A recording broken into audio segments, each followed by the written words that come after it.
Welcome to our live PM safari here in South Africa. My name is Mark and Becky is with me on camera. Andy in final control. And Becky and I are just discussing where we're going to go, what we're going to do. Actually, you wanted a giraffe, yeah? There's a giraffe here. I've got a feeling there's a giraffe here. Let's go here and find a giraffe.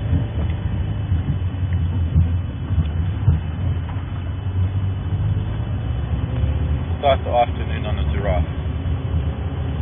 Welcome to Thornybush Private Nature Reserve. You can see our Facebook page, Thornybush Private Nature Reserve, Thornybush page on Facebook. We do have a Wild Earth page on Facebook. That's mostly for technical stuff, but for all the wildlife stuff, Thornybush it is.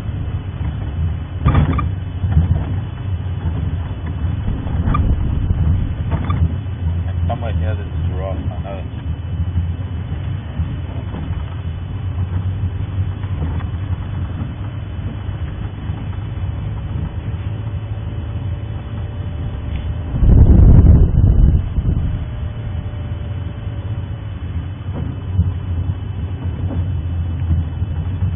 So we're going to start off just south of the camp and see what we can find on the top of this ridge. Bush opens up a little bit into sort of long grass grassland, mostly thatching grass, Semida triandra, and some of the unpalatable grasses. But it doesn't stop animals moving through the area. And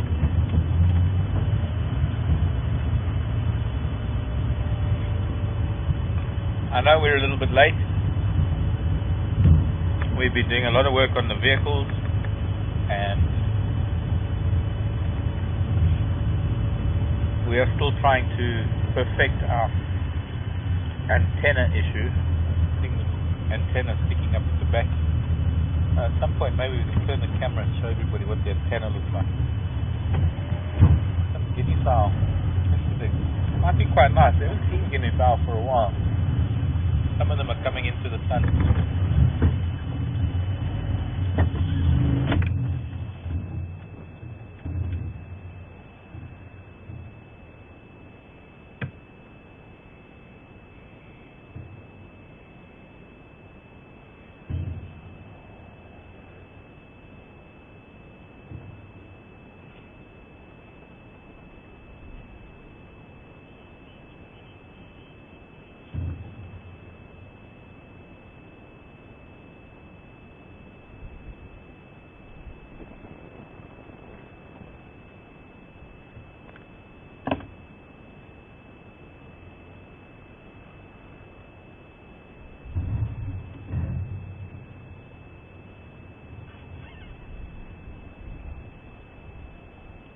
They're gone.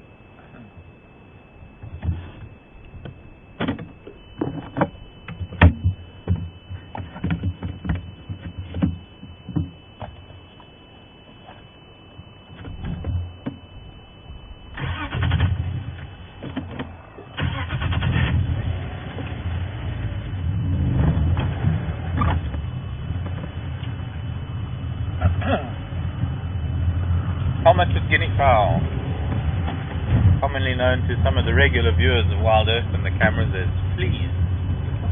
That's because they just have a funny shape and they jump around. Just listening to the other radio, seeing what the guys are talking about. Everybody's leaving the lodges. In radio parlance, they're getting mobile. Station getting mobile.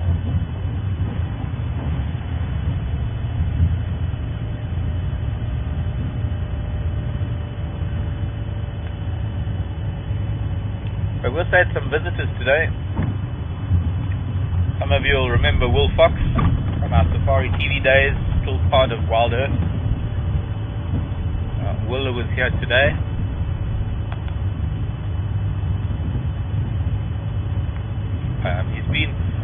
Will's been up at Tangala with couple of his guests, and one of the guests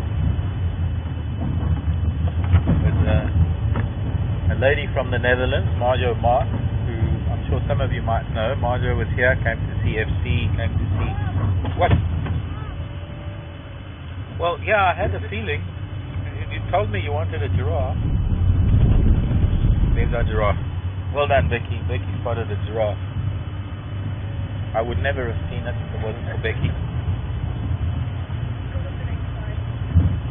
So Will and Marjo were here, and Marjo has asked me to send a special hello to Julia and Lucas in the Netherlands, the grandchildren. Good afternoon, old man. Oh, he's holding his left leg up. Maybe just resting it.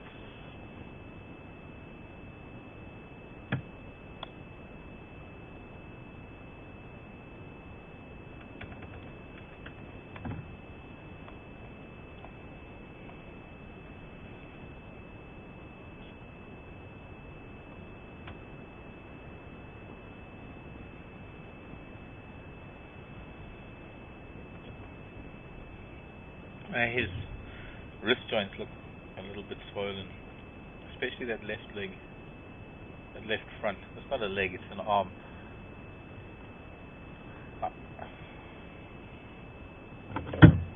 Big will this. You know, a lot of the time we refer to animals that walk on four legs as four legs, but essentially they're still arms. 2 legs and 2 arms, so they're actually walking on their legs and their arms. They don't have 4 legs, because the arm bones are the same as our arm bones, it's just they're walking on all fours. And what might appear to be front knees are actually just a front wrist joint, and what appear to be a back knee joint actually is just a back ankle joint. But his legs are mostly hidden. I'm going to see if we can get a better view of him from the other side, because we've got the sun in the wrong place. Let's just go up a little bit further and see if we can get a better view. And, oops.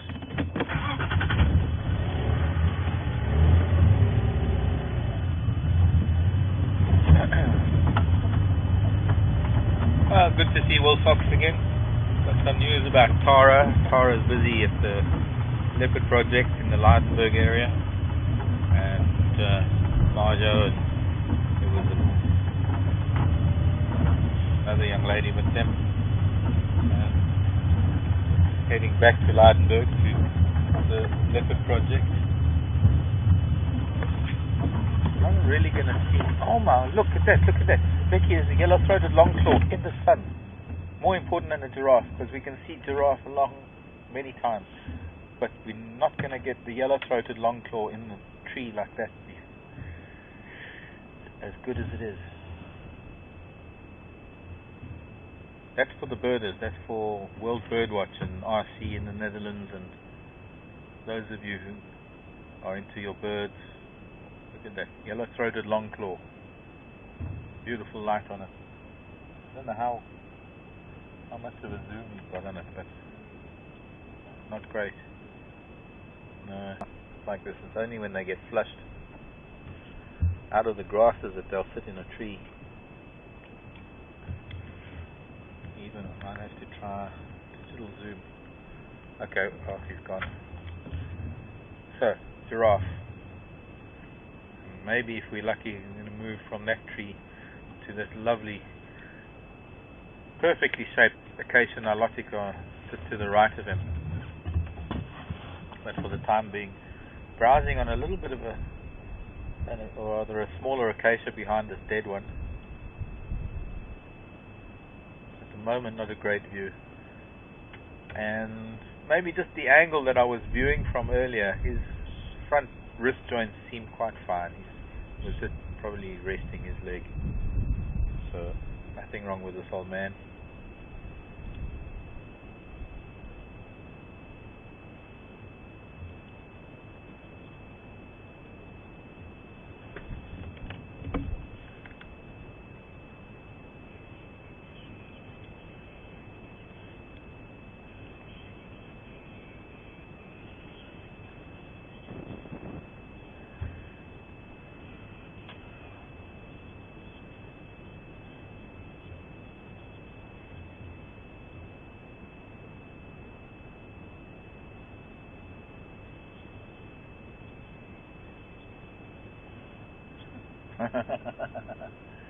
Giggle from Becky in the back there. Hello, Eric. Excuse me. What's Eric's surname? Brown. Brown. Hello, Eric. I'm glad you're with us.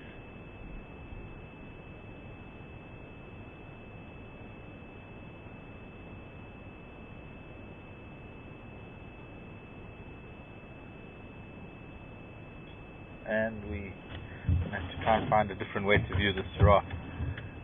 Now, Eric is asking a question that's quite interesting because it's going to require a little bit of thought from me. Pulling up around the other way, backing it, but it's going to put this giraffe into the sunlight on that other road. We're not going to be able to see him from here anymore.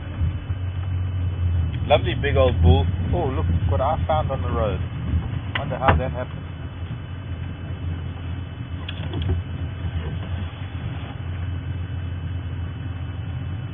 Yeah, it's my fault.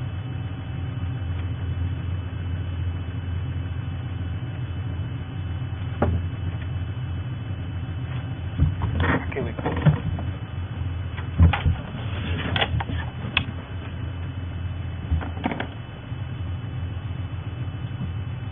But Eric was saying, Eric is in the where's Eric? Yeah, Leicestershire. Isn't that where Tara comes from?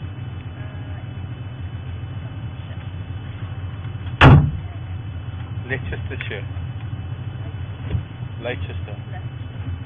Leicester. It's not Leicestershire. I never know how to pronounce those shires. Very nice to meet you, Eric, although we haven't met, and I hope we do one day. And hello to Moira, if Moira is there too. But Eric was saying that the most numerous, the most, what's it? Prolific, thank you. Most prolific animal in the UK is a rat. It'd be interesting to know what species a rat is, because it is possibly one that's fun. Yeah, but it might have some bearing on the whole thing. What did you do? You just brushed something with a brush and it made things go beep. And this giraffe has moved a little bit too far in, and it's not going to be easy to see him now because we're looking into the sun, and I can't go off-road for a giraffe. Although there, oh, that's quite nice. There's a bird on his head. Just that profile. That is pretty. But yes, a type of rat that is the most prolific animal in the UK, and Eric wanting to know, you have to turn your head, giraffe. It was a nice shot. What is the most prolific animal in South Africa? You mean apart from Homo sapiens? Actually, I think it's time for a reclassification of the hominid family tree, because it's no longer Homo sapiens, it's Homo destructus. But the most prolific, Eric, that's quite a question, because the most widely distributed doesn't necessarily mean the most prolific. You know, things like the slender mongoose or the common duiker or even impala. Although impala are in huge numbers, but the common duiker is more prolific than the impala. But I would imagine that it must be some species of rodent.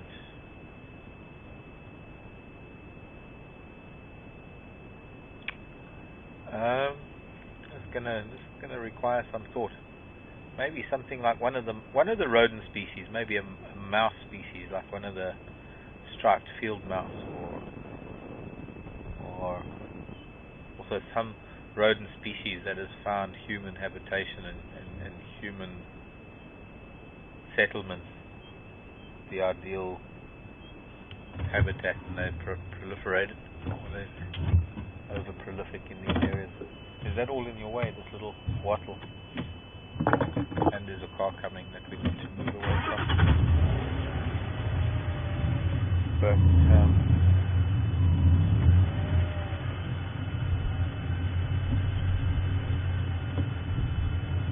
we're going to leave this old man and find our way. Hello, Nico.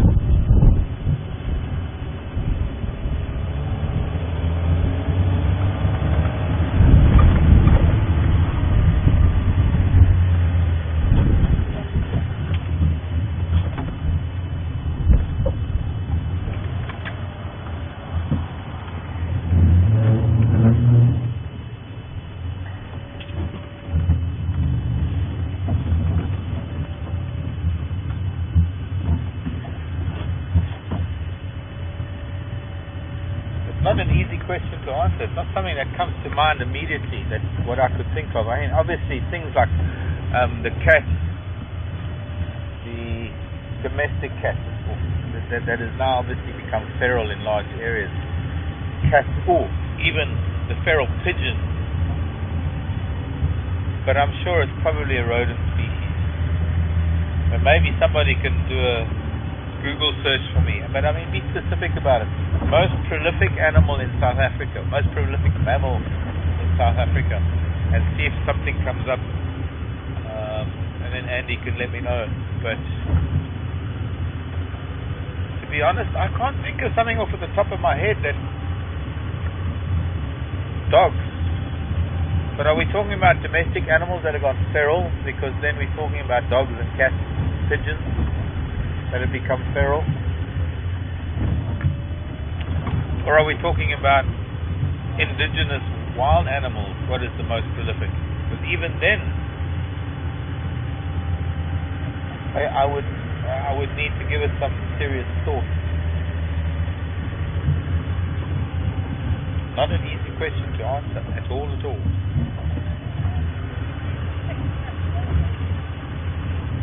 They're both off, I think. Oh, they're both recording. That's what they're doing, they're recording for about 4.5 minutes now. Hello GoPros, Hero 2s. So you've got to press something there that stops them recording. And I need to go do.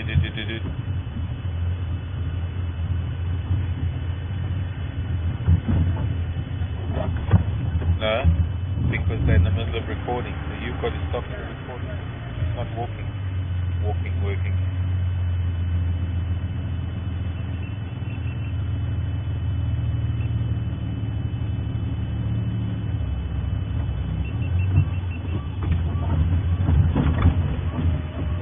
Okay, then switch them on again.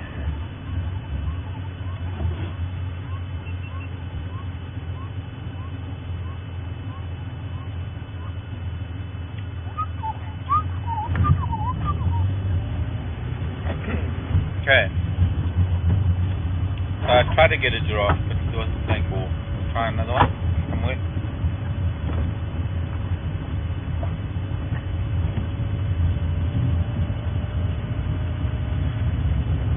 Well, I think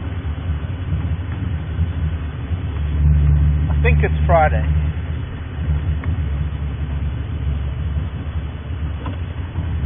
Okay, copy. Stand by one.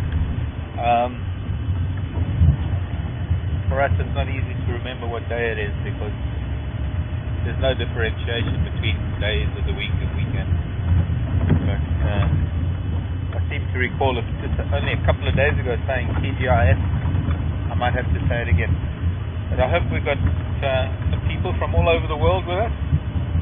And if you have any questions or you want to tell us that you're viewing and where you're viewing from, it's nice to know where our viewers are viewing from. And we have obviously some of our regulars from North America and Britain and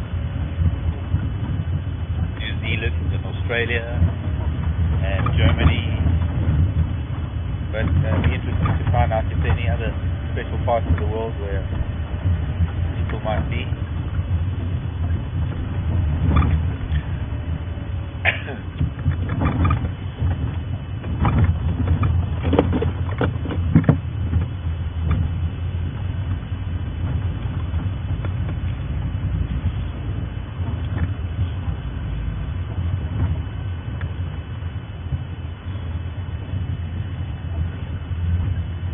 Okay, G was asking about the jigger.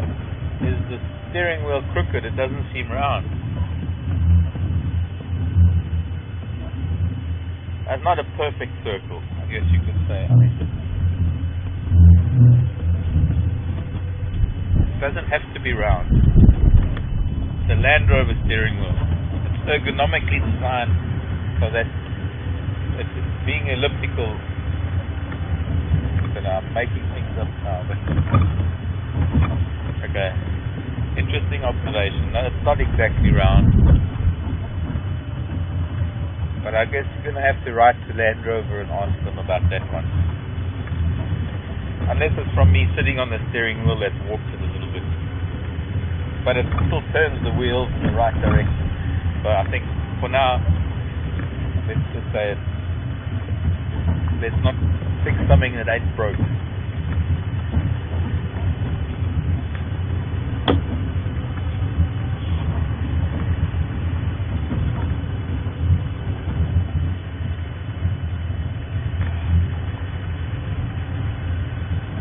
Jordan, as in Amman Jordan.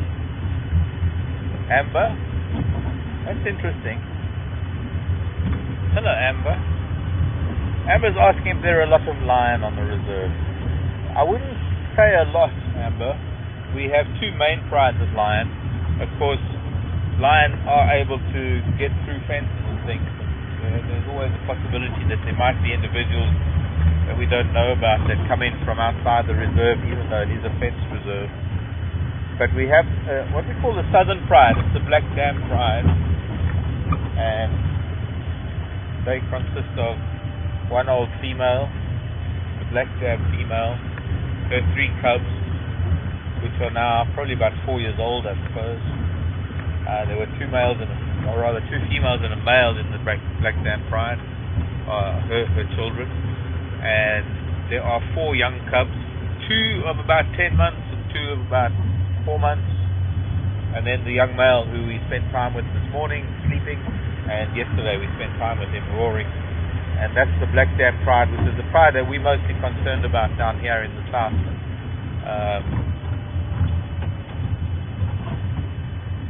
The pride up in the north, I'm not too familiar with the composition there yet.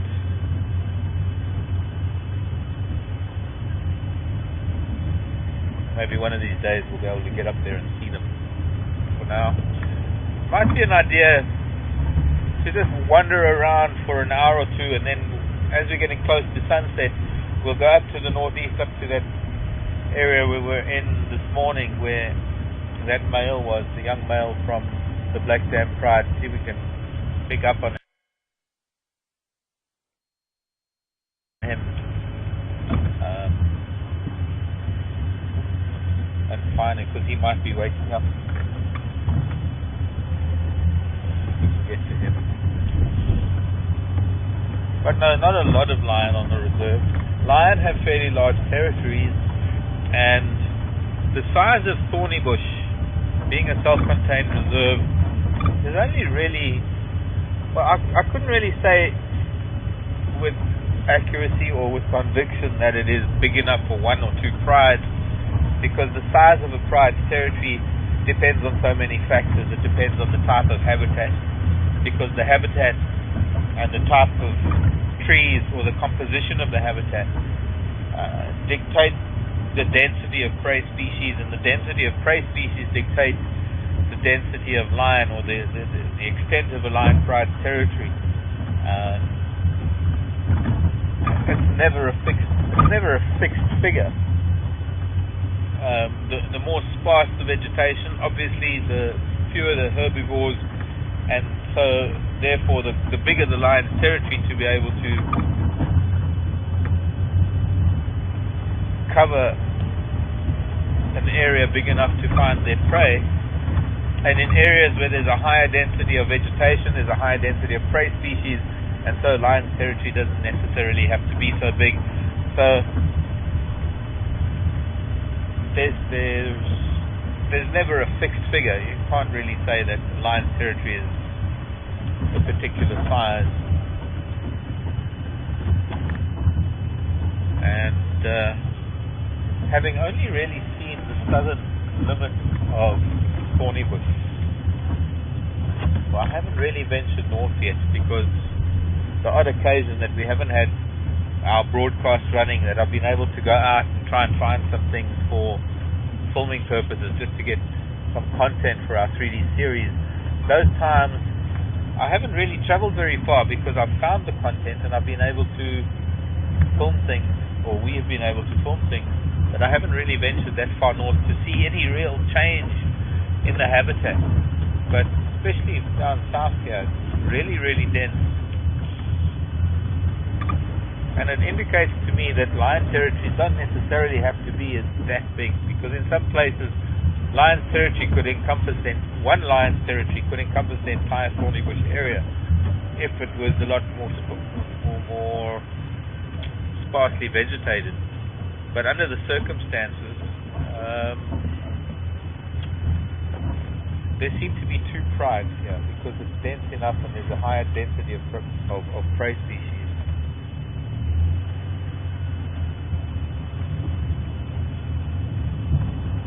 So we need to learn a little bit more about the lion pride up in the north. Somebody's playing here with the sand. Trying to channel the water, but of course you can't.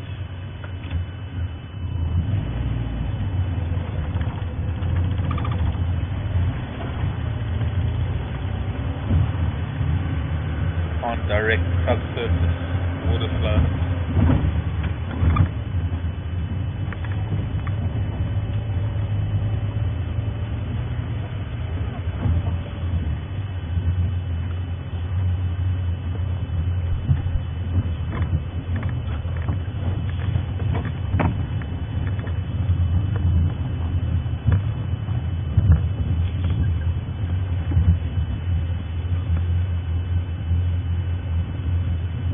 Hello, Amy. Amy's in Minnesota. And Becky's found another giraffe. But it's going to be into the sun, so we're going to need to try and find a way to look at him. Lovely old man. Huge old bull. And I'm going to try and turn here and see if we can... Gosh, look at him. His ears are half the size of the average giraffe. Is that no good? That's great. I'm gonna have to wait. I have to wait for him to move.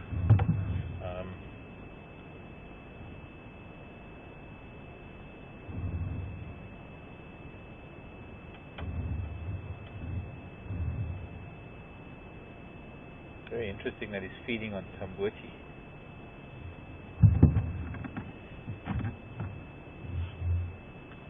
There's no way of getting around him to the west, which would be nice if we could.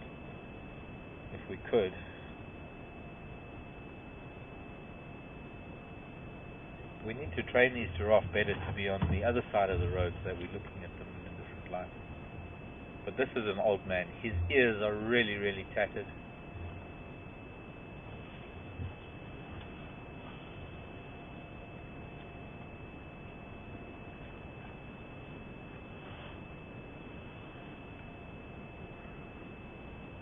Really old boy.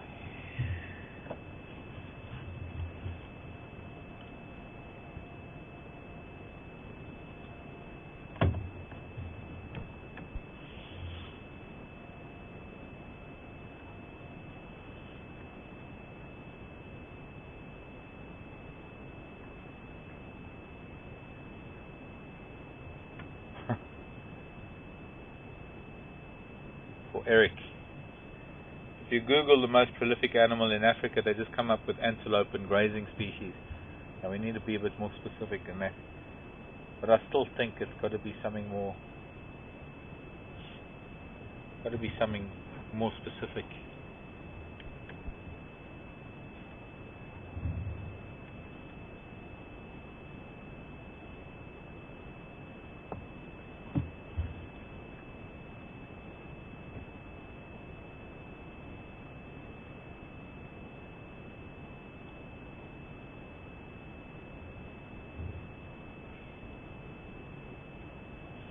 Wonder if we can maybe just squeeze by. We'll try that. We'll try. Let me go around a little bit. Let's just try a different angle. Because it's not really any good. And he's going to move anyway.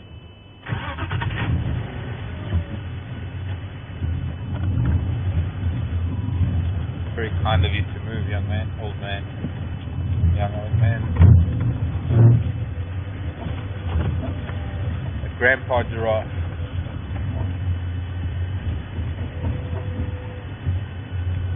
With Eric Objective, we called him Eric.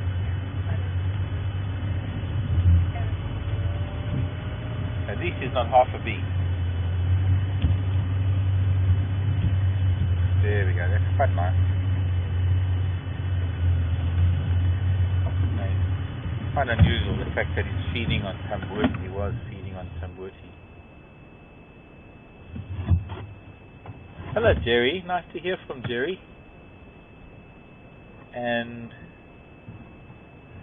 Jerry was asking about lioness, or lion, and whether lion would push out their female cubs the way a leopard would. No, not at all. In fact, it's the lion, the female lion cubs, the lionesses, the young lionesses that actually become the new core of the pride. They stay within the pride area and they become the new core of the pride. He's wandering down to the river. Maybe, and he's going into the crossing that we just crossed, maybe he's going to even drink down there.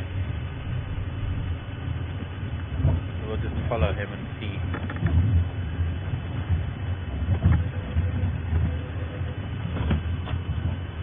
This is that old bull that walks with a very stiff gait. Must be a little bit of arthritis there.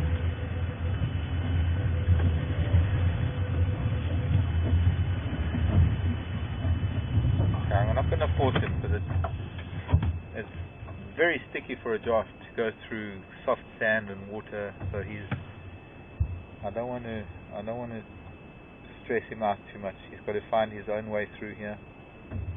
Soft sand, water, very vulnerable point for a giraffe. Lion know this, and this is why lions tend to chase them into a place like that, where they're likely to slip or stumble. And then climbing up the other side.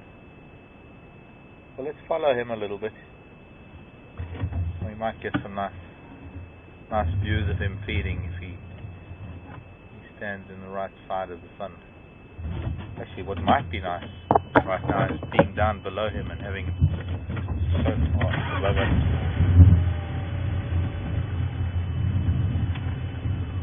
No, he's walking. I was hoping he'd stop there so we could be down here in this crossing and he would be up there on the slope, on the bank.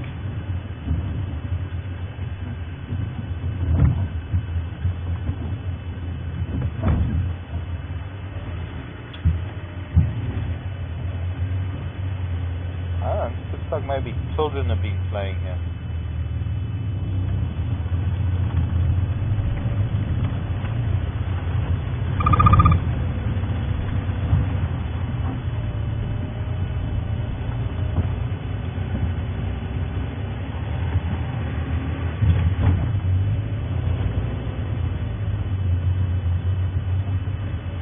We think we've got problems with our antenna. Giraffe have problems with their heads. They've got to get through these areas, especially a boy like this. I mean, he must be close on 20 feet, 18, 20 feet tall.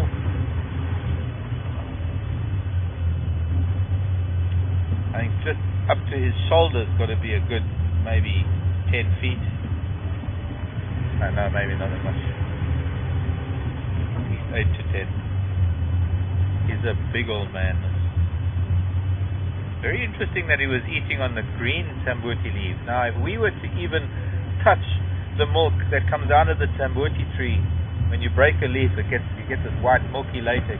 If we were just to touch that and get it on our hands and then say eat an apple or eat something with our hands, we would get rather an upset stomach.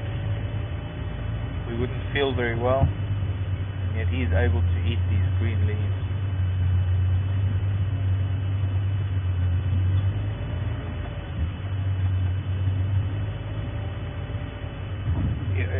following you, but I'm not following you for nefarious reasons, old man. I just want to see you. Okay, so I'm going to pretend that I'm going in the opposite direction. And then we'll come around.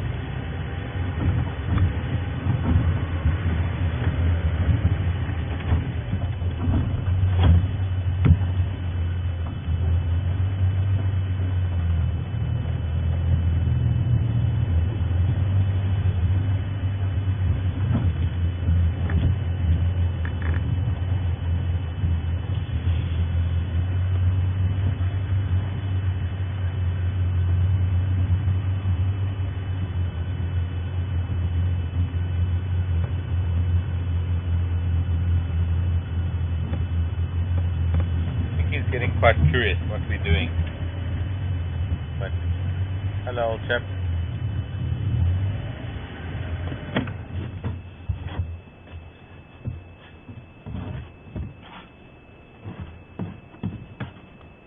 I have seen him before. He's got quite a serious scar across the top of his snout, just in front of his eyes. Scar in the back of the neck. This is an old man. This is a chap that's seen a lot of life in the last, I'd say, maybe quarter century, 25 odd years or so. Giraffe don't really live much past 30, I don't think.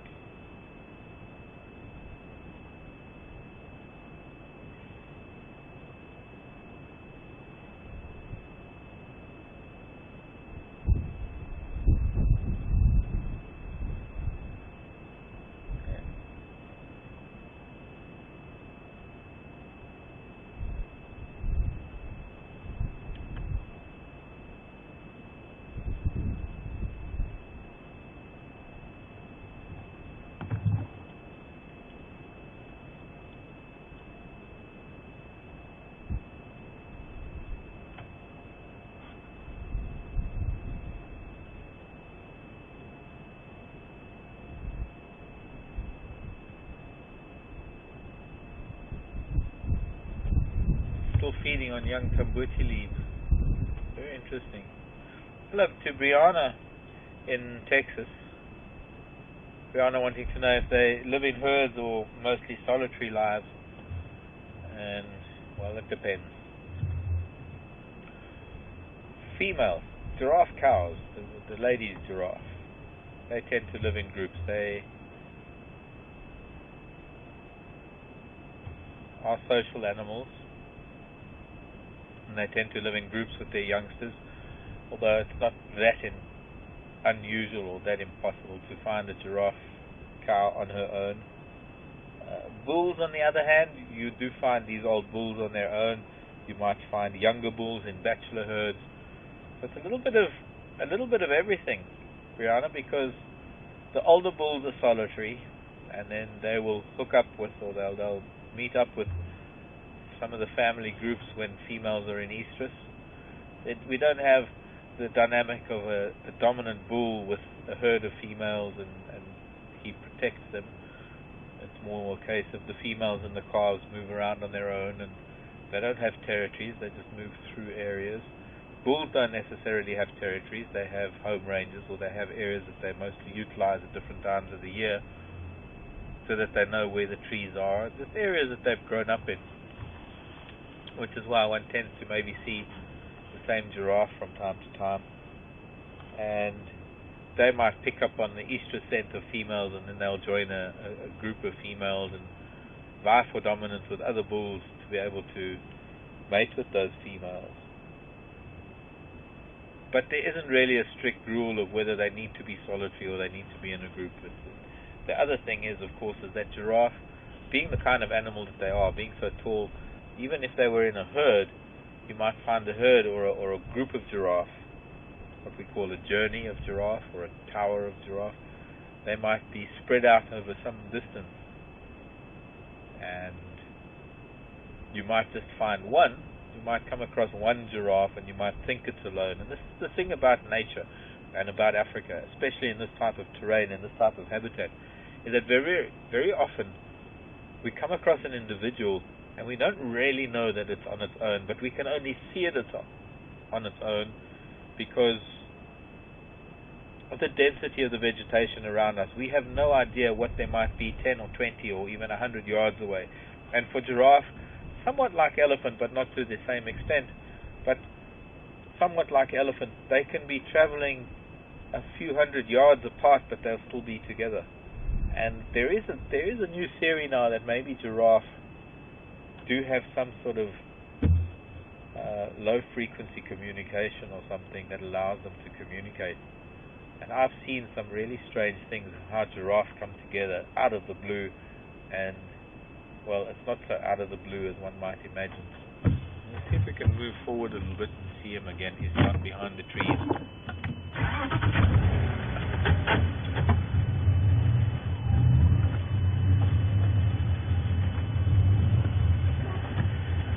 But the concept of being alone in the animal kingdom is very, very different to what we as humans think of as being alone, because they don't have to be right next to each other to be together. They could be considerable distances apart but still be together because they're still moving together, they're still somehow communicating with each other. Is his head hit? Yeah.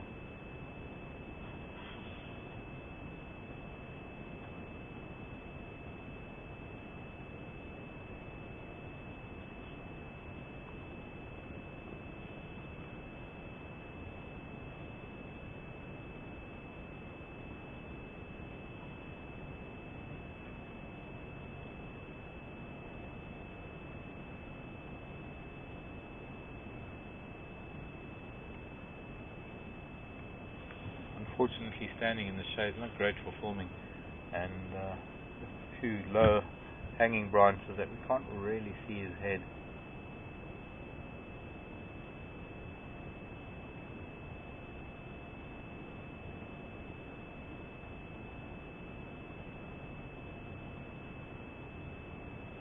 A very healthy old man.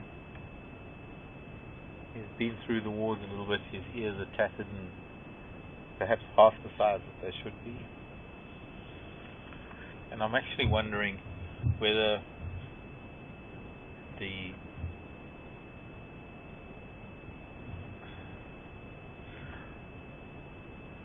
conditions that we're experiencing now with the hole in the ozone layer and higher risks for skin cancer is actually starting to affect animals, because I've seen cheetah, who are predominantly diurnal hunters, starting to get sort of cauliflower ear type syndrome and skin starting to be affected by sunlight. And an old man like this, those ears are seriously worn. It's something we don't really consider when we think of the UV factors. And nowadays on the weather, when the summer comes along and the weather actually advertises the UV risk. You ever see that? Yeah, not so much in the UK, no. But certainly down here, especially in the Cape and down along the coast, the beach goers, every day on the weather they give a factor or a number, and that's supposed to relate to the UV risk. But of course we don't think about the children that live in nature, nature's children, the animals that move around and are susceptible to excessive amounts of UVB radiation.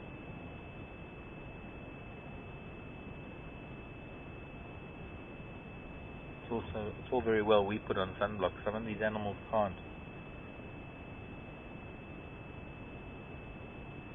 Would be an interesting study. Okay, well, we're going to leave this old man and we're going to carry on.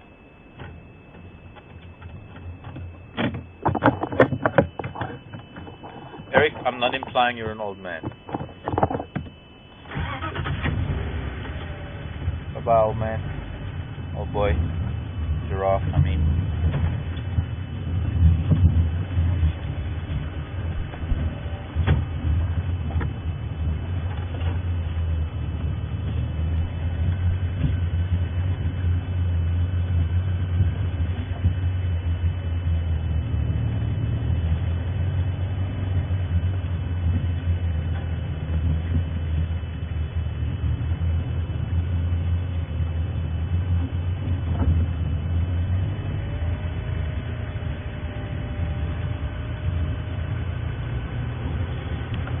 question now from Hot Dallas.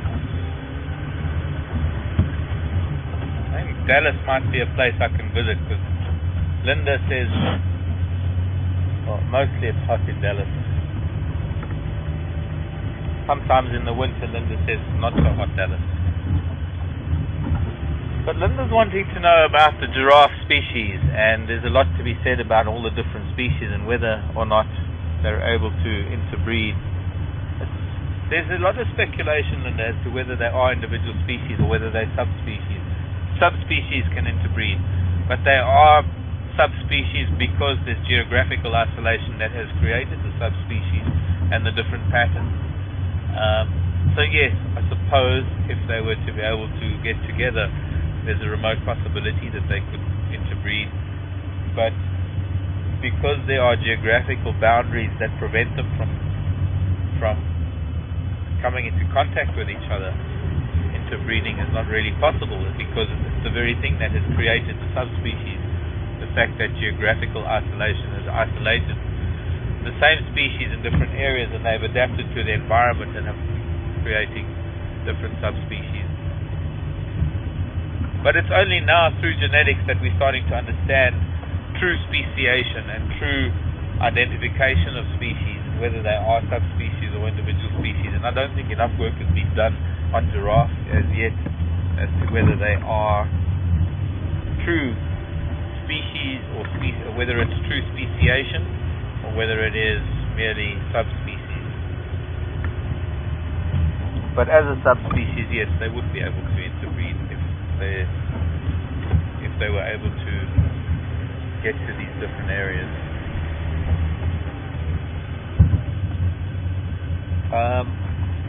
Cora was asking a question, North Carolina, Charlotte, and I kind of forgot. What was Cora's question? Because I can't remember. It wasn't really giraffe related.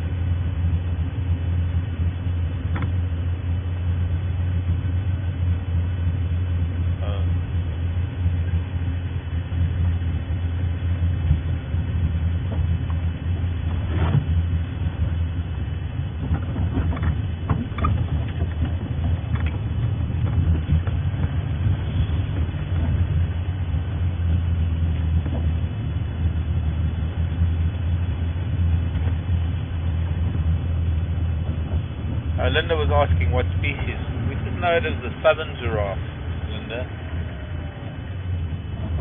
Linda hunted Hot Dallas. There was one question that came through with this giraffe that I wanted to hold off for a bit, but I forgot what it was a couple of questions ago.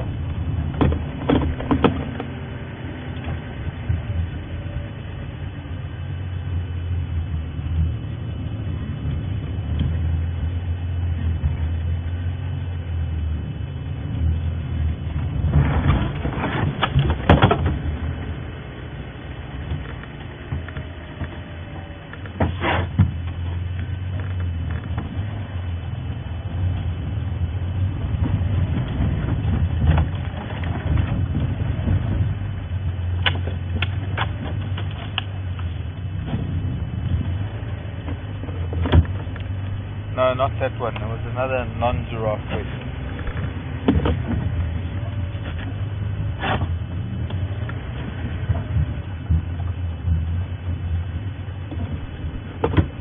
Yeah, maybe that one. Who was that from?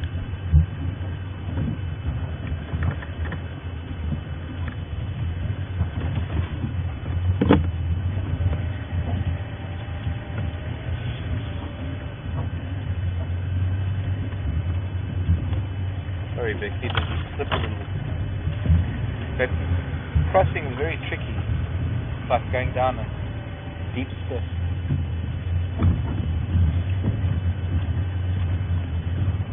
And now we're into the sun.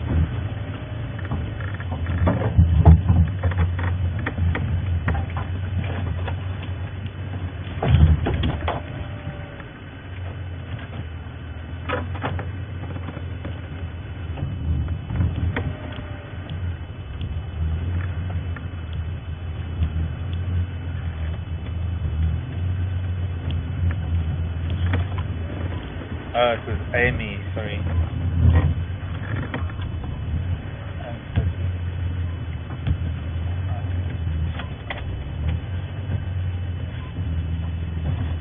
What kind of fencing, Amy, in Minnesota? What type of fencing we have? Where are you, Amy, in Minnesota? Which part of Minnesota? St. Paul, Minneapolis, maybe up near Moorhead. Very special person lives up near Moorhead. Amy was asking what type of fencing we have here in Thornybush. What it's made of. Standard game fencing. You get a couple of different types of game fencing. This fencing is galvanized wire, and depending on what type of animals you have within a reserve, the law requires different types of fencing or different levels of fencing. And I haven't counted the strands, but I'm guessing it's about a 17-strand game fence. But there are also, it is also, it's not the whole fence that is electrified, but there are electrified wires at different intervals from the ground up over and above the main game fencing. Don't know.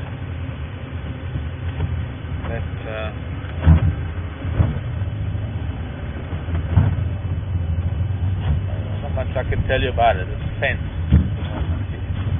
It's a fence.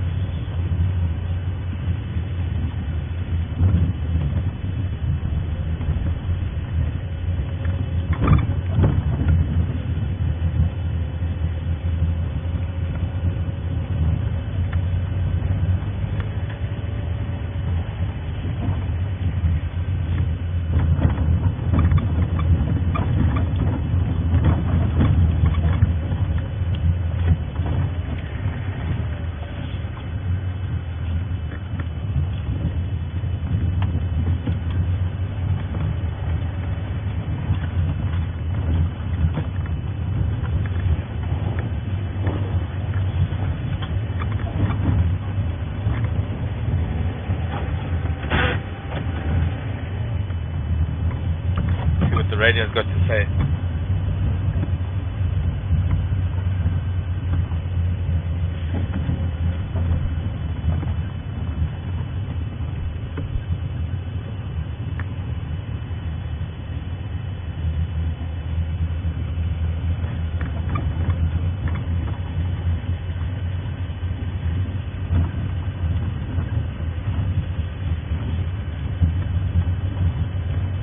Listening to the other radio briefly.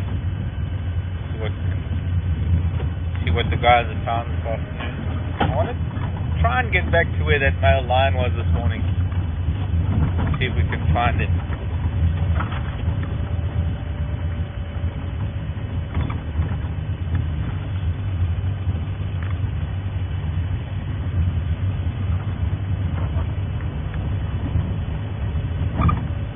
And thanks, Amy. Amy's saying she's about an hour south of Minneapolis.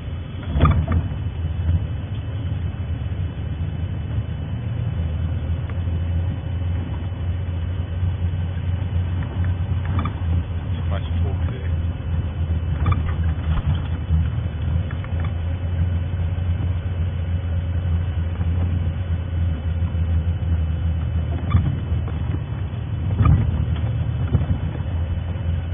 That's what it was for Charlotte in North Carolina. What type of equipment do we have on the jigger? Hello, Nyala. We don't have a Nyala on the jigger. A young bull.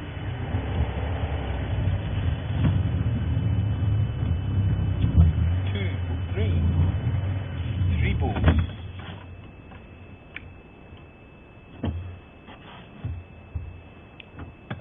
That's a big one.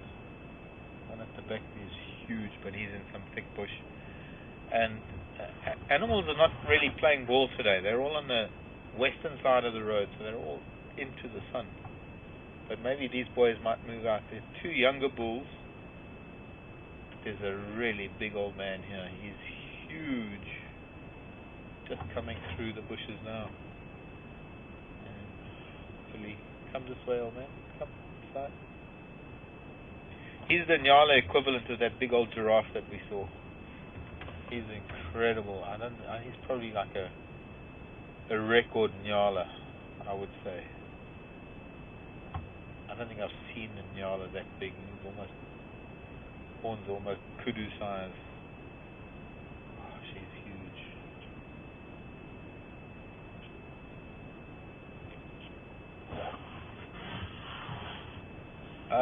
The equipment we have on the jigger, I don't know, if I had to tell you, I'd have to... It's classified information. So basically we've got broadcast equipment on the jigger, kind of stuff that you might find in an outside broadcast vehicle from a TV studio that goes to sporting events or that does a live news feed for their 6 o'clock news kind of thing. But I can't really reveal too much because it's a secret. And if I tell you a secret, then I might just have to... I'm joking. Are we going to get to see this big old boy? I'd like to, because he's a magnificent Nyala bull. Just feeding just in some very thick bush at the moment. And I'm hoping that he's going to move out into a more open patch. 2 younger bulls with him, obviously learning from him, and no doubt they spend a little bit of time sparring for them to learn a little bit of sparring or strutting techniques. Nyala have a unique way of establishing and maintaining dominance. They don't really spar so much as the other antelope do. They have a dance that they perform, and this has resulted in all of these unique features about Nyala that you don't find in other antelope. They've got this ridge of hair along the back that they're able to erect, and it stands up as a very white ridge along the back. He is already displaying to these younger bulls as he's moving through the bush. But they have these incredible tails that they can fan out, and all to make them look bigger and more imposing. And I suppose in some ways it's a way of preventing them from having to go as far as head-butting and physical fighting. But here he is, he's coming out into the open shortly. Sadly, right into the sun. Is it any good? It's not the best.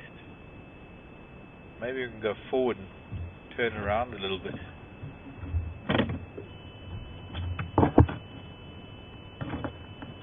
You can never really train animals to be on the right side of the sun. Gosh, he's big. Look at him. Sure, he's a big boy.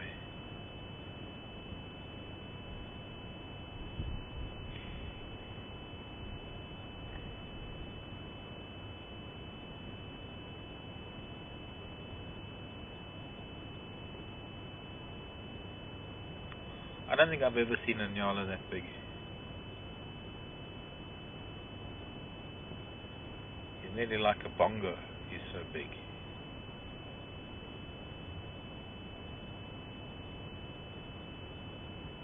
And no doubt very proud.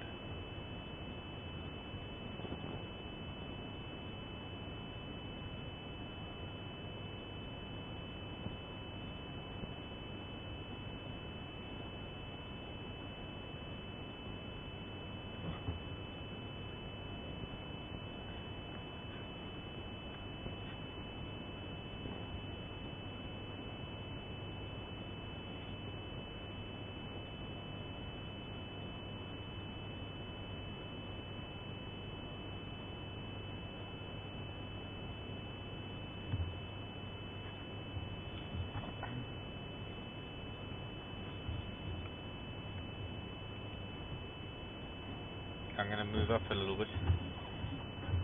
Yeah.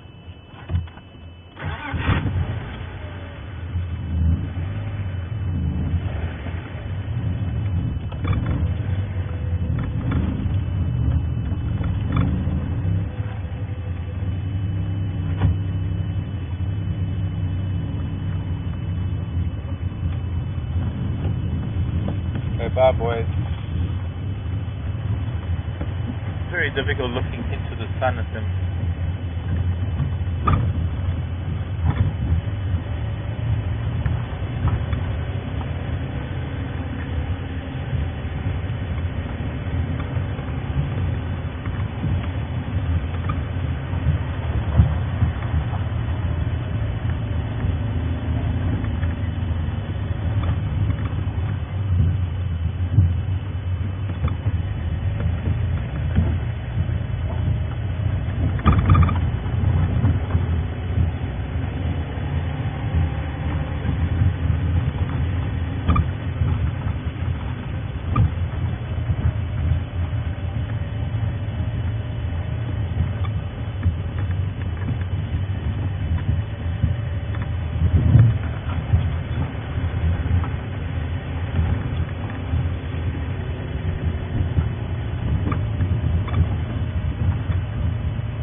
Neither do I.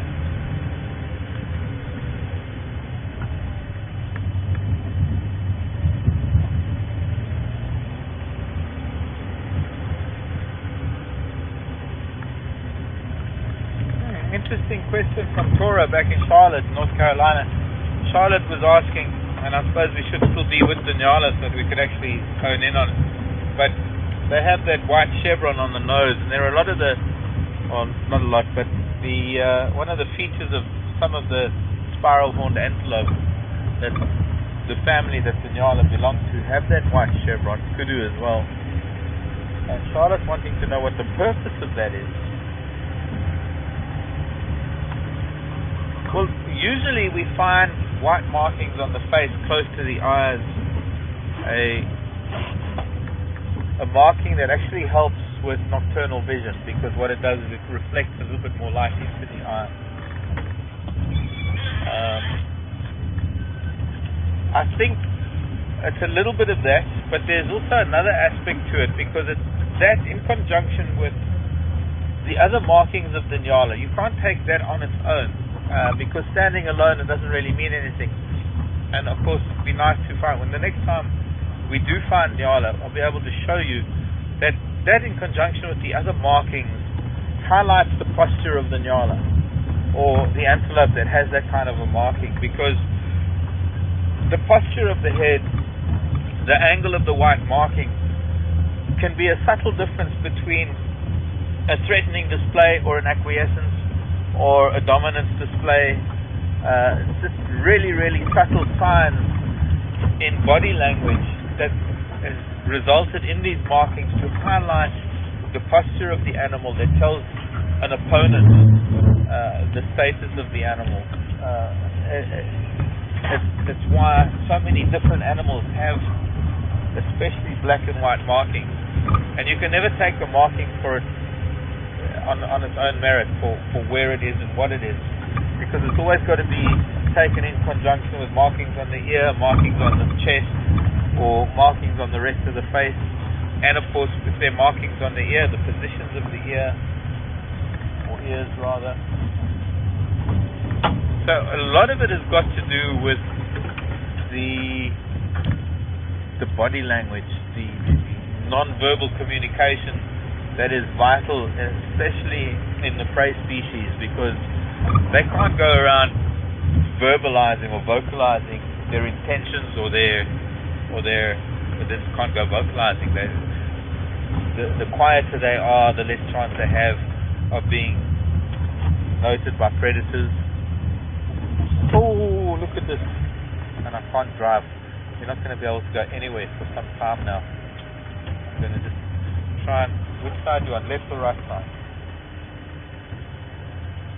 That is a line of processionary caterpillars. And would it be easier on the right? if I turn to the left, put it over the right, over my right shoulder. This is really incredible. I've shown you, for those of you who've been with me, I've shown you some processionary caterpillars on trees and stuff, but these are processionary caterpillars on the marsh. Is that too close? Can you see that? Especially there in front. I'm going to go down there and put my fingers next to it, my toes. You're going to be able to see a little bit more. Maybe switch mics so that, I don't know, maybe you could hear me.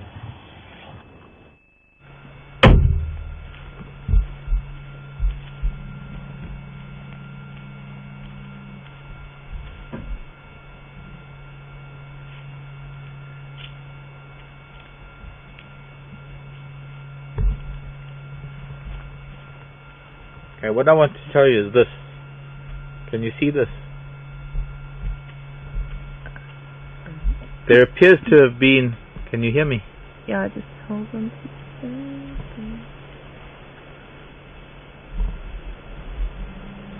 Okay. Yep. Do you want a diamond necklace, Becky? Not really, no. Okay, it's not quite diamonds, it's quartz.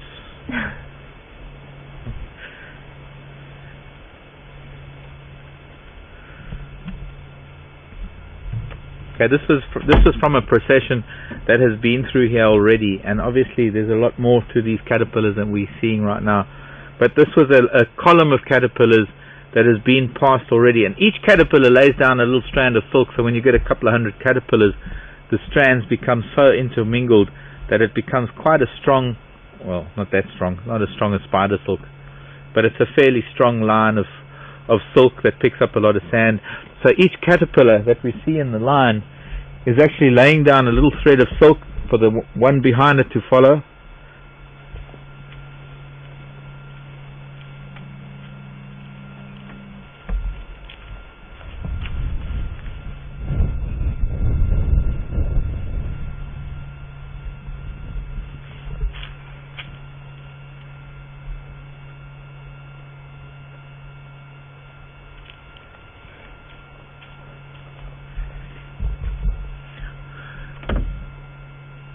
That's one individual caterpillar.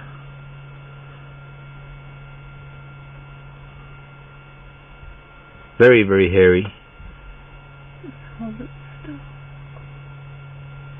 It doesn't know where to go because it hasn't got a strand of silk to follow. But I'll put it back on the line in a minute. I thought I'd show you.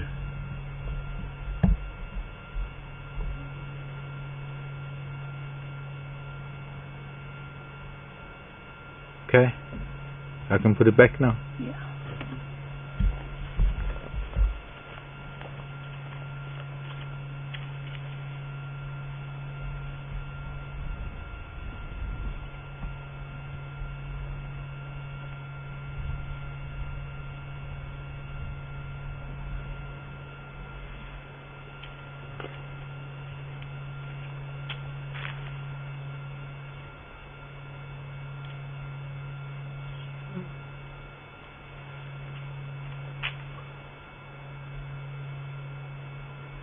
Are you on me with my fingers?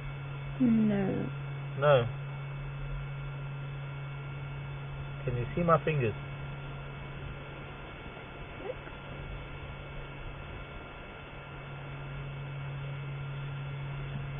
Okay, now I'm messing up the line now.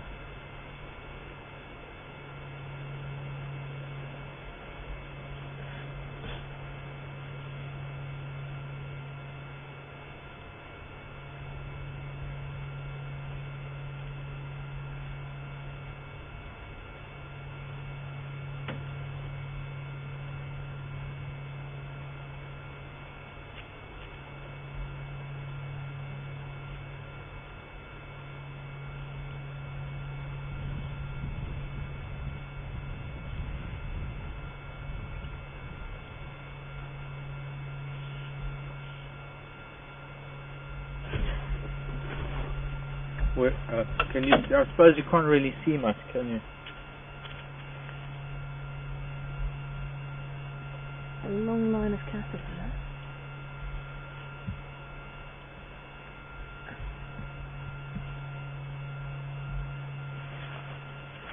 It's really hard to get close to them with the camera and to show you the true wonder of it all.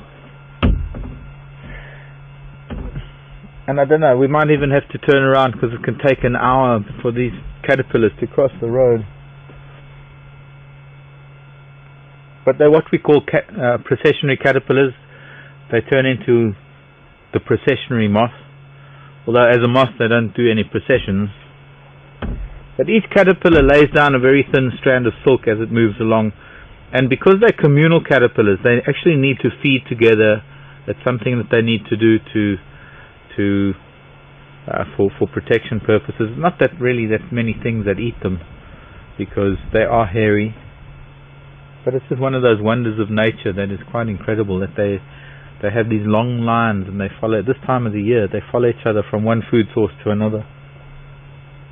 But now I've disturbed them, and I should never have done that.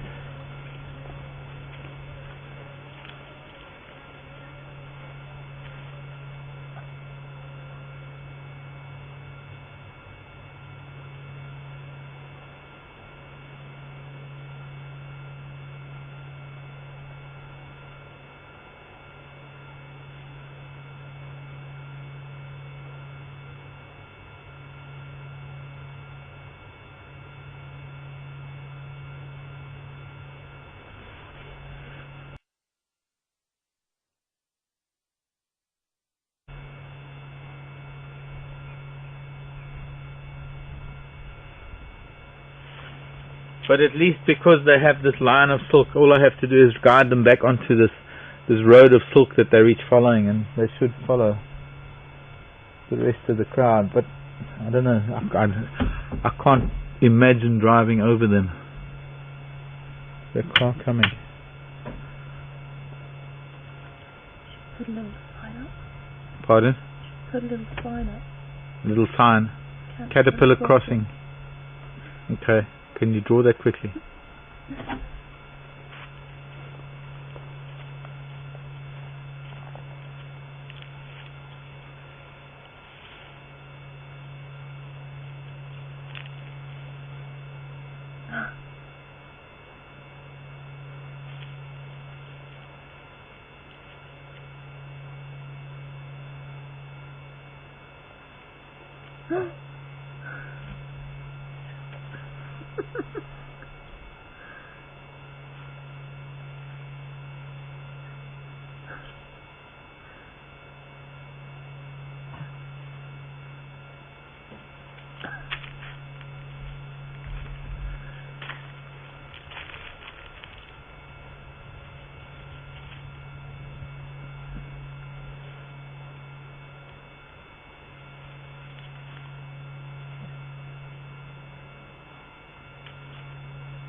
But that's the best I can do, just move them all off, and they're all in a pile, and that's how they sleep at night anyway, so they'll all figure it out. But that's the only way I can do it, really. There's certain things that I have to wait for, and some things that I can't. To wait for those caterpillars would be dark before they'd be crossing the road. They take such a long time.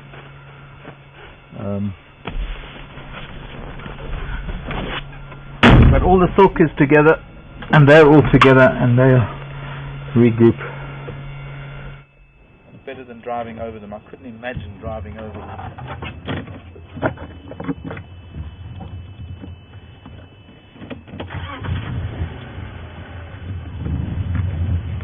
When I was younger, we used to take the front one and curl the silk around to touch the back one, and then sit and watch as they went round in circles for a little while, and then we'd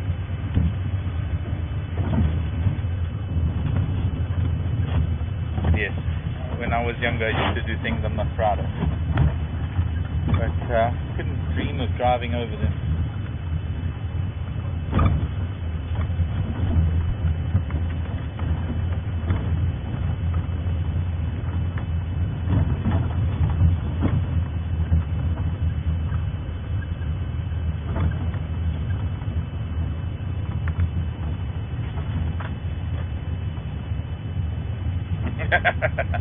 Hello, dear. Question from dear regarding my processionary caterpillars. How many caterpillars usually in a line? How long is the line? And how does the first one know where to go, because there's no silk to follow of the first one? Well, that part of the question is quite interesting, because obviously the first one is the one that decides where to go. And well, really what it is that they just hang on, I've got to get through this, try and put the antenna through this little gap and not touch anything. There we go. Dear, there's no real set number. There could be 3 caterpillars in a line, there could be 300 caterpillars in a line, and it depends on the size of them, because that depends on whether they're in their 3rd instar, their 4th instar. It depends on which state of the larva that they're in, whether they're close to pupating or not, and that determines the size of the caterpillar, and that determines the length of the caterpillar column. So it's nothing fixed. It's nothing that I could say that, oh, it's always 20 caterpillars and it's always 2 feet long. It's different every single time you see it. It's never the same. And sometimes when they're a lot smaller, before they've molted a few times, you can have more fewer caterpillars. But because the caterpillars are smaller, they're in a different state of their larval stage. They're smaller, and because they're smaller, obviously there's never a figure, dear. There's never unless you're just winding me up and you just wanted me to answer a question with it depends. It does depend on so many things. But one of nature's wonders. As far as the first caterpillar is concerned, that doesn't have a silk trail to follow or another caterpillar to follow, and I don't know what determines who's first in line. I have no idea how that is determined. It is, they look at their food supply on a particular bush and they need to go to another. Obviously the first one is the one that is going to have to take them to a new, obviously that's the one that has to take them to a new food source. And all it really is that first one just has to crawl along the ground until it comes across its host plant, and then they all climb into the host plant, where they'll spend the next few days or however long it takes to deplete the food on the host plant. And then once that happens, it's time to pupate and become the moths that they then become. But that's a question that just begs for an answer that starts with it depends. Depends on how many, depends on how big, depends. Invariably, the caterpillars that are together are all the same. They're all siblings, as it were, because they all come out of the same egg mass that was laid by the parent moth, and they stick together throughout their larval stage until they become moths themselves, and then fly off to find other moths so that they can make more caterpillars.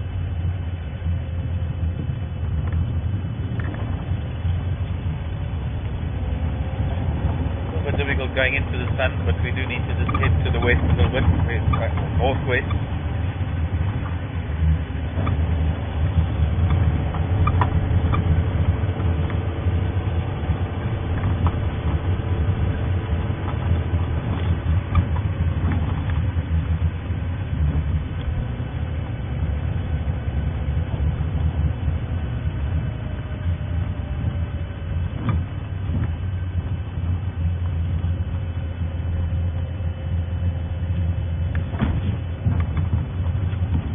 Hello, Donna.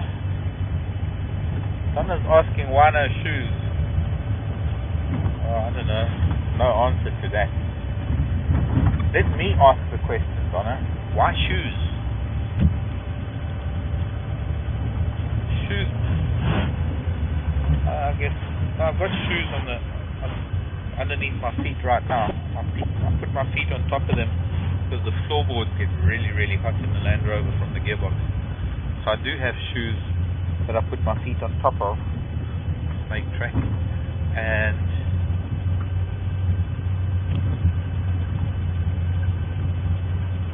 I've tried to explain it many, many times why no shoes. Because I was born without shoes, and because my life, this is my life. I'm as much part of this as those caterpillars and the elephants and everything else. I am a fish out of water in the human world. I don't know how to compete with humans. I don't know how to be a human in the human world. I only know how to be a human in an elephant world, and sometimes I just wish I was an elephant. I'm going to lose a little bit of signal here, so I'm going to pause for a bit.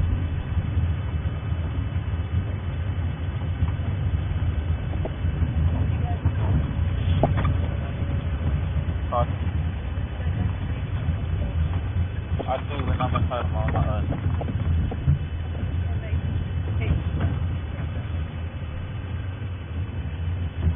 Where no one can see me but the animals, and I promise you they don't judge. My hat and my binoculars. Don't even touch. Don't go there.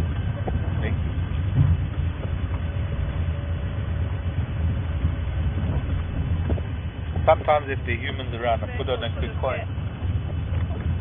Yeah, well, fortunately when I'm at home there aren't any vehicles full of guests. I can wander around to my heart's content. I don't know if any of you picked up that little bit of conversation between Becky and I. Hopefully not.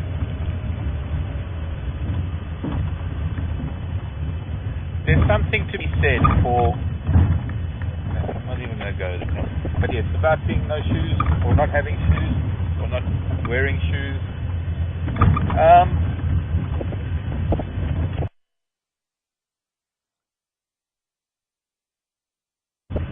Something was in here, in this little mud pool, and walked across the road. Maybe looked small enough to be water.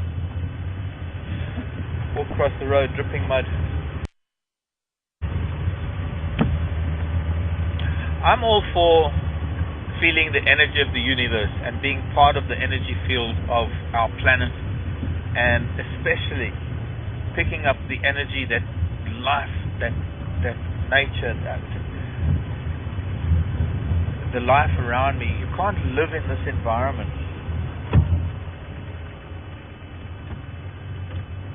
and not feel the energy of every living creature. I mean, we've got such a diversity of plant and animal life here that to try and be a human in this, you're detracting from feeling it and being a part of it. And so for me personally, because I live in it, because it is my life, and because I'm so passionate about it, being barefoot and feeling it all, and feeling the energy of the planet coming through the earth into my body, shoes take so much away from that. But there's also putting my footprint where a lion put his foot, or an elephant. I was about 5 years old when I was first jumping from elephant footprint to elephant footprint, and now that I'm 10 times that age, being able to do the same thing, at least I don't have to jump, I can sort of stretch. But it's the same feeling. It's that feeling of putting my foot where nature has put their feet. I don't know if I can quite explain it, but there's something about being barefoot. There's something about feeling the earth, feeling life. Anyways, I found a skull.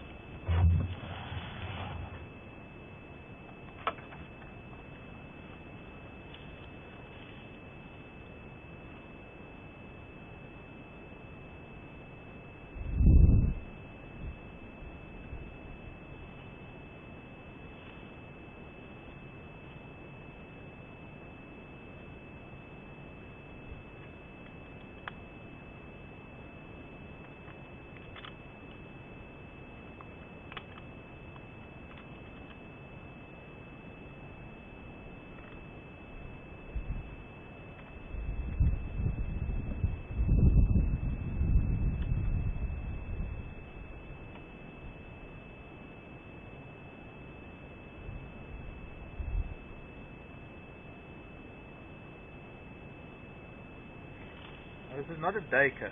The Dacre's horns stand much further apart. It's not a Steenbuck. I'm wondering if it's not maybe a young, not a young, it's actually it's a big male. Judging by the size and age of these horns, whether it's not a Gracebuck. I'm actually puzzled, I have to be honest. Normally I know these things, but this is rather strange.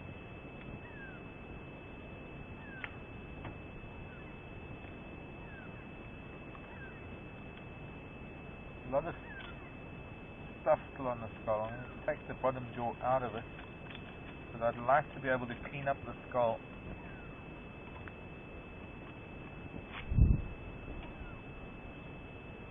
Very, very worn teeth. This is a really old male. Some of his molars are so badly worn. It looks like he had an abscess on one of his teeth here. You can see where infection. Can you see this? You can see where infection has actually eaten away at the jawbone. So he had a pretty bad tooth infection at some point. That's not normal.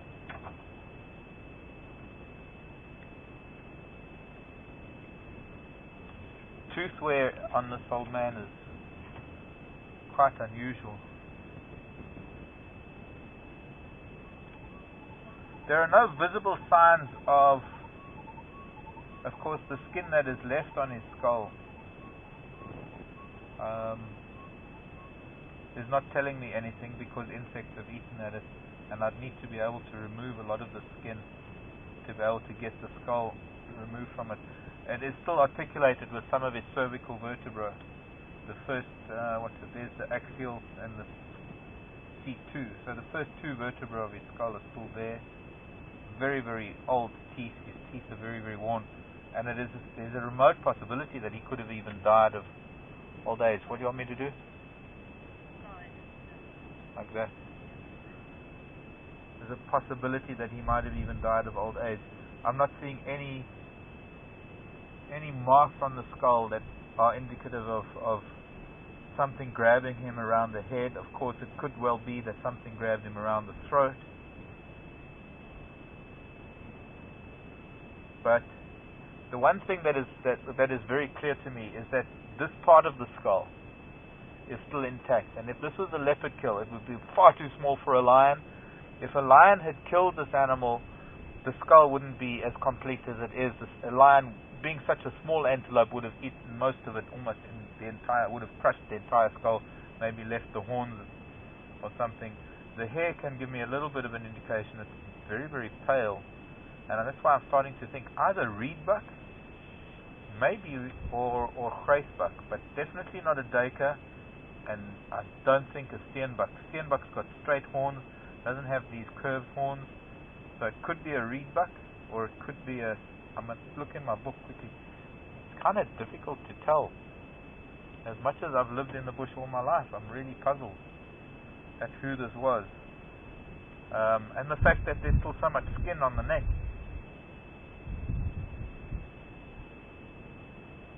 That's an interesting thing, and I'm going to take him with us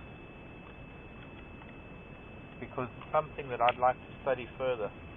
So the only way to learn things is actually to do this kind of stuff, and it's old. The skin is very, very dry. Sometime during the summer. Where is CVS Pharmacy? Kills 99.99%. Okay, well let's just hope it's not that 0.001% that is here, but I keep this stuff especially for these purposes, that I can sanitize my hands, because who knows what I might do with them. Right, now while we have, look, there's not really much happening this afternoon. The radio hasn't been very active. It's been windy all day. It's an autumn day with the leaves falling, making a lot of noise. Not many animals about. There's some yellow flowers of the Crassula vaginata. Let me find my mammal book while we're here. So it's more like a day of just questions and interaction. And as the sun goes down. We're now going to head towards where that lion was, and hopefully we can find him. Or he might still be there somewhere. Don't know if he is. But who could this have been? A little antelope, not a duiker, because a duiker's horns are much further apart. So he's not a duiker. There we go. You see why I think it's a cracebuck? Pardon? Because of the slight curve, but there's the shafts, and also the shafts still a little bit far apart. Can't be a Sunni. I mean, it looks just like, almost just like a Sunni, but Sunni I don't think Sunni even occur here.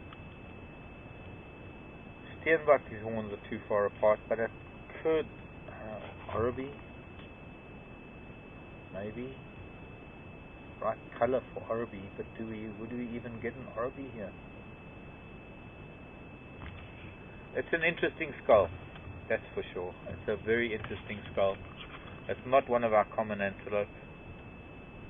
There's a rebuck. It's not a rebuck. One of the dick-dicks we definitely don't get. Let's go to the reedbuck. Now, reedbuck have got too much of a curve. The southern reedbuck. So, by process of elimination, one of the only things that I can think of, of the dwarf antelopes, maybe an Arabi. The cracebuck that I thought it might have been, the cracebuck is, horns are too far apart and too small. Steenbuck, horns are too far apart. But the Arabi is one antelope that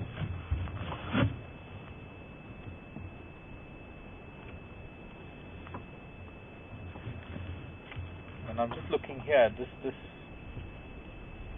very deep concave portion of the skull that could hold a pre-orbital gland that the Arabi has.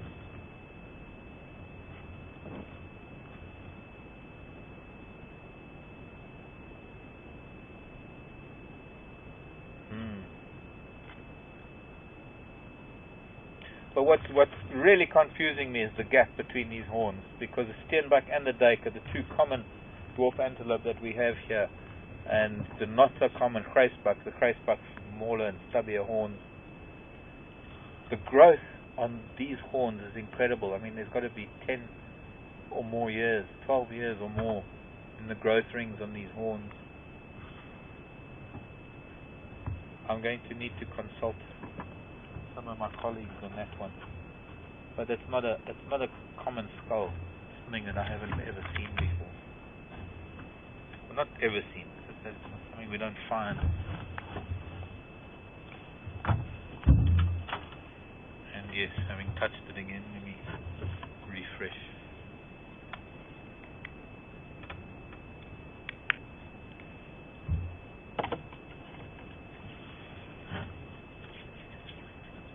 Okay. Very, very interesting.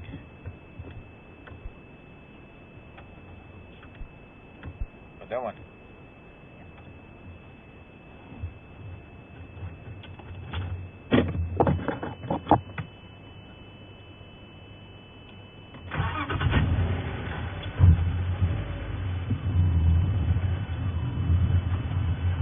No offense, Donna, not at all. Not at all. Glad I could answer it for you, but I know there are people that feel that are offended that I don't wear shoes. That's my life. I've lived in the bush. I live barefoot. It's kind of hard this time of the year because there are a lot of things that are seeding now that have thorns. And yes, I get thorns in my feet all the time. I've got thorns in my feet as we speak. Thorns that are even going a little bit. Look at those grasshoppers.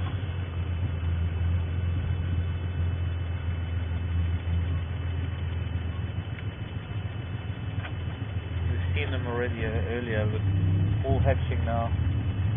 I don't know if there's a little bit too much in the way of them.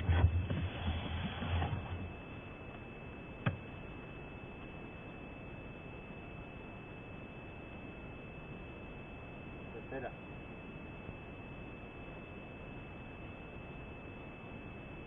starting to disturb them.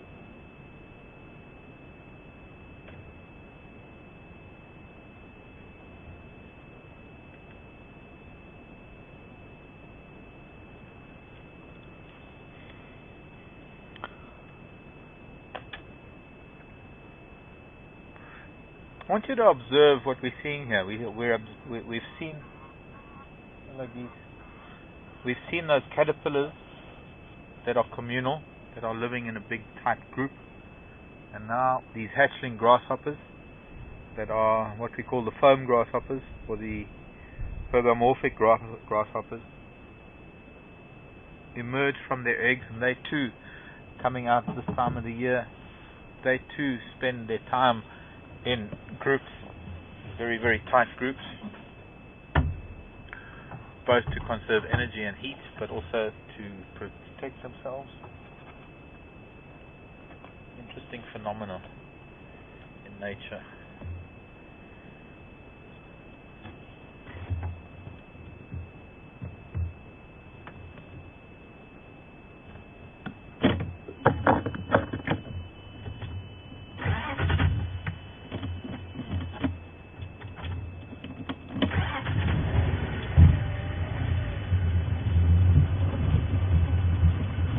When I was in New York, actually not in Manhattan, I felt it prudent to put shoes on to go into Manhattan, but I was staying with friends over the river, over the East River in Brooklyn Heights actually. And I used to take a walk almost every day while I was there. I was only there for a short while, but I would walk the boardwalk. I'd go down onto the boardwalk. Almost identical clothing, and I got now khaki shorts, hats, and sometimes I'd have a different color shirt on, but I don't have many other clothes. In fact, to be honest with you, I don't even own any shoes. I own a pair of $2 sandals from a cheap kind of $2 store because I go through them a lot. The times that I do have to wear sandals, which is mostly in the summer evenings, because that's when the scorpions and some of the venomous snakes come out on the ground, and I don't want to stand on them because I don't want to hurt them, but also don't want them to hurt me. I don't have a pair of shoes. I own a pair of hiking boots, a pair of Caterpillar, really rugged boots that I use for bushwalks. When I'm with clients and I've got to go off-road and we're walking through the bush, I can't be picky about where I put my feet, so there are times when I do wear boots, especially if I'm doing a 5-hour, 6-hour walk through the bush. It's imperative that I wear my boots.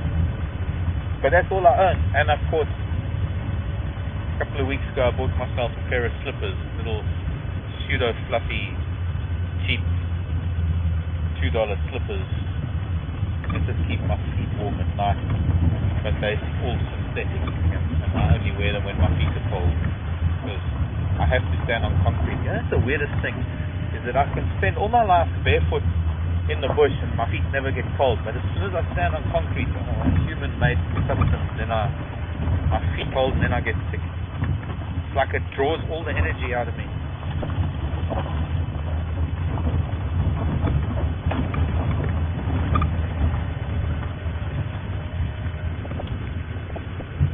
But other than that, if I had to go to a wedding or, God forbid, a funeral, I'd actually have to go and buy some shoes. Was that a purple-crested lory? There's babblers. There is purple-crested lory. It's just in there. Can you see him? Yeah, it is. The youngsters. There's two. Got back into the drainage, so maybe we can, they're up there and there's some bushes. It's unusual having them so far away from the river, but this is a drainage line, and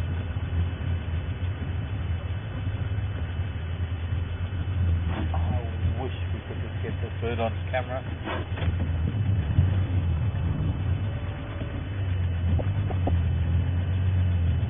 There it is, stay there bird, stay there. I hope RC or any of our other birders are here. Dave Hill, or Sharon even, Austria, or of course it's in the shade, we're not going to get its colouring, but it has the most beautiful colours, and it's about to fly. The purple-crested Taraka. How's it looking on cam? Fairly small. Pete in Cape Town, Pete Bright. Looks like a youngster. It's a small individual. It's raising its purple crest. The most gorgeous colours in this bird. Not to mention the crimson primary feathers in its wings. Go on. Well done anyway. Google if you want to see this bird in its full. Oh, it's flown and showed its crimson wings. Actually, they're not crimson. It's the wings, the color in the wings is known as taurocine. Touracine, and its name is a Turaco. Touraco, Turaco. Yeah, and they might be in the sun too. So if you want to have a look at what this bird looks like, if you want to do a quick Google search, those of you who are watching, Google purple crested Turaco, Touraco. They're in that tree now. Okay, going into the back. So two young Turacos, most incredible coloured birds that we'll ever see. Radio's making too much noise again. So, where were we? All sorts of other things other than the big animals today. And different questions. All sorts of things. If you want to send us a question, drive questions at wildearth.tv. I'd also like to know two special youngsters in Holland, Julia and Lucas. Tell you that your grandma was here today, and I don't think you speak English, but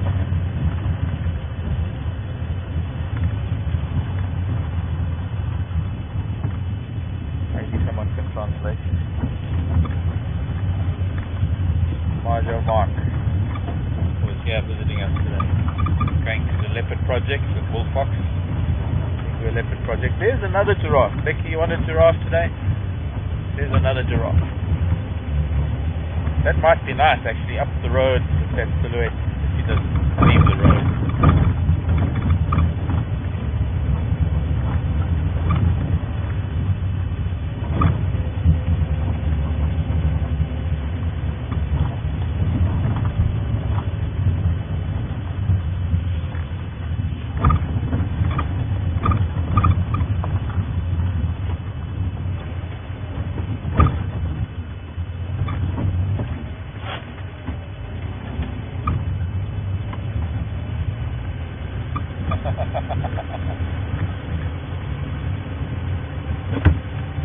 Okay, copied. And that's from who?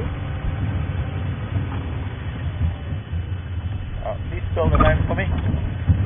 Oh. P-Y. Hi. Portland in Oregon.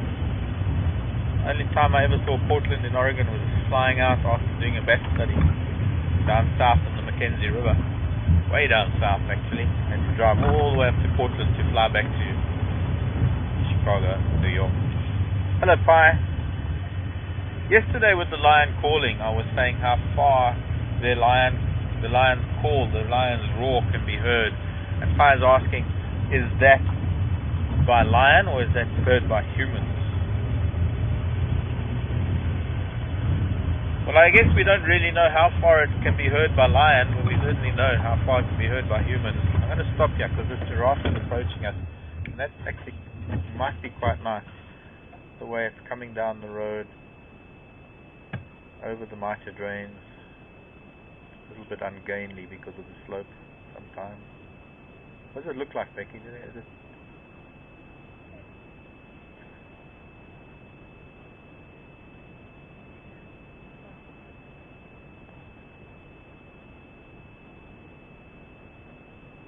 okay, if we sit really, really quietly and still, then he might think that we're this part of the road and it's going to walk all over us.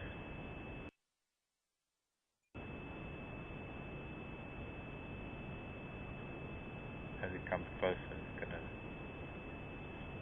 climb on the bonnet and then step over us and climb over the camera. He's walking in a straight line. So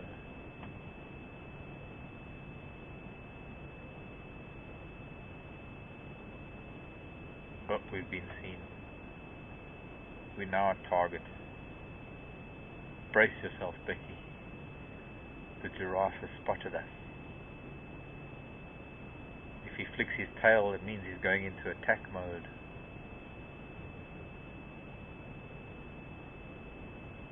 I guess we're lucky he didn't flick his tail.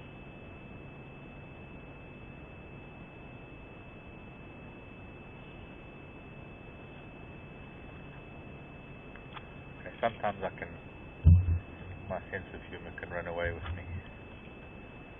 Only kidding. No known cases of giraffe attacking humans, to my knowledge.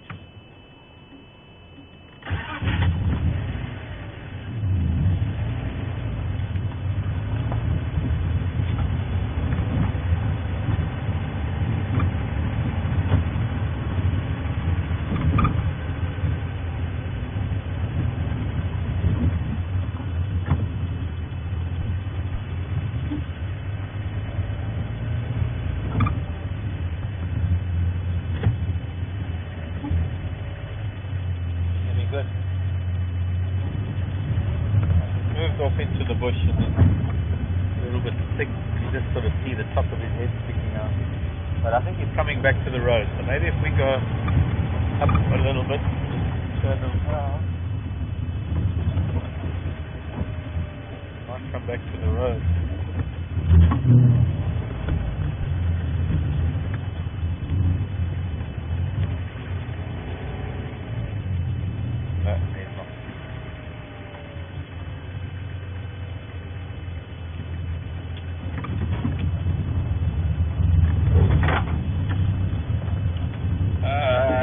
Confirm, David. Hello, David. Interesting question. David in the UK. Hi, I don't recall. David? I don't recall hearing from you before, but then maybe I'm wrong because sometimes I don't really know which David it is. But nice question, David, asking about those processionary caterpillars and wanting to know if there's any physical, any defense that they have, because what is stopping a bird from coming along and just gobbling up all of them? Well, I don't know if we managed to see when I had one on my hand. They're very, very hairy. And hairy caterpillars, that is their defense. They have hairs all over them. Now, some of the hairy caterpillars, not this particular species, because these hairy caterpillars don't have irritating hairs, but most of the hairy caterpillars have a little tuft of hair, very dark, very short hairs, and a very dense brush of them at the back of their abdomen that are their defense mechanism. Basically what happens is these hairs can be released and they become serious irritant to whatever it is that might be aggressing them. And so just the fact that they are hairy caterpillars is enough of a defense, and nothing's really going to touch them. A bird can't swallow it with all those hairs. Sometimes you'll get hornbills that will take a hairy caterpillar and it'll wipe it in the sand, it'll wipe it on a branch or something to try and get the hairs off of it. But it has to be really desperate to eat a hairy caterpillar, and it's so much energy to get one little caterpillar, to get all the hairs off of it, that to go through a whole procession of them, it's not really worth the effort. So that is their defense, the fact that they are hairy caterpillars.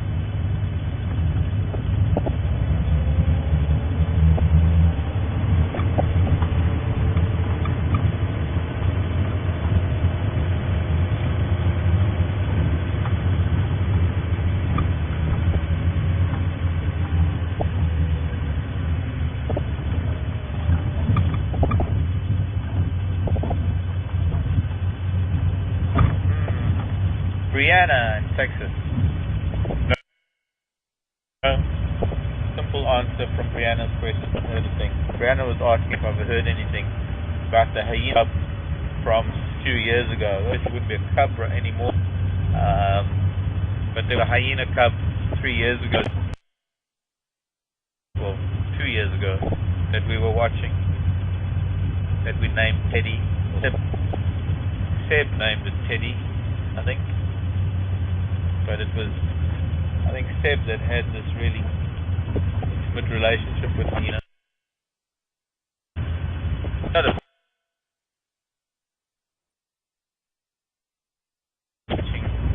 Seb, and Seb now has his own. Oh, we've got an unlocked.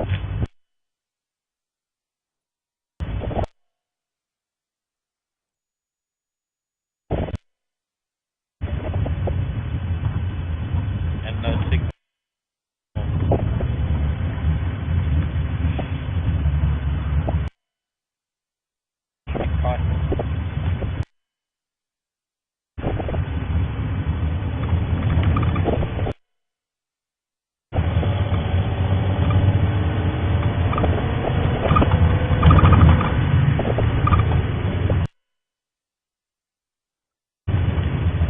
So, no, Anna, about little Teddy, unfortunately. And hopefully the signal will be a little bit stable now. I'm just trying to head back, and timing it quite nicely because the sun is about to set. I know we're quite far from home, so be it. Not going to see much of sunset. See anything. Hope signal.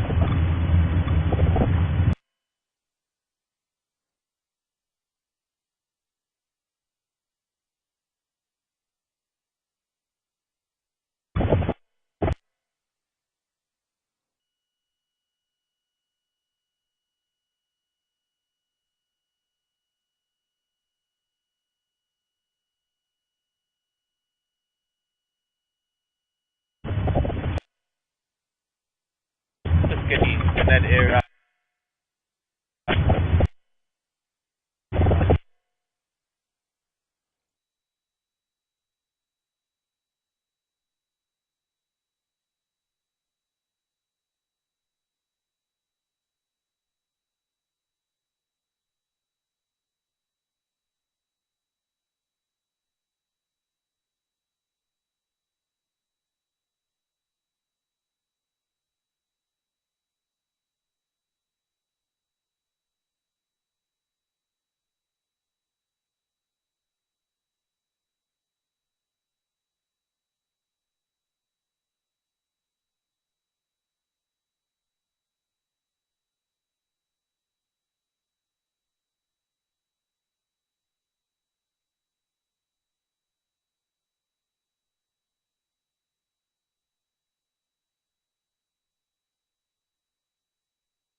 go together.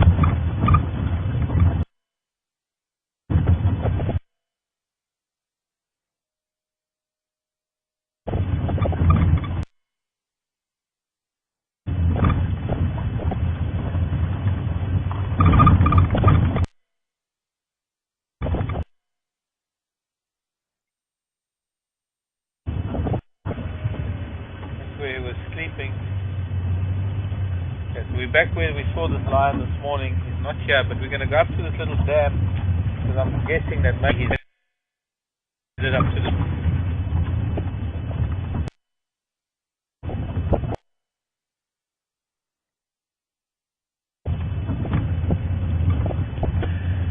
Oh, he could be anywhere in this.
go very far. It must be enough.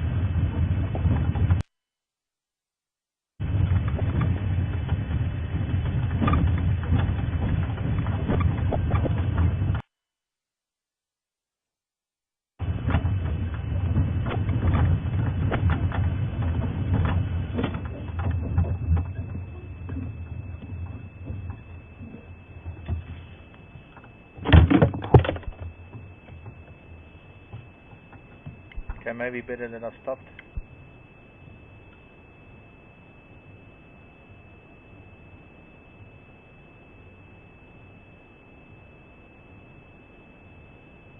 So I don't know where he was when we drove past here, because we came to where he had been lying this morning. I didn't see him, but in driving past him and going to look for him at this little dam just to the west of us, I thought he might have been there. And as we stopped there and I had to fix the antenna, I heard him calling. So he's only just woken up. You can see he's having a bit of a bad hair day there. Let's go a little bit closer. He's got his back for us. Hopefully signal will be strong.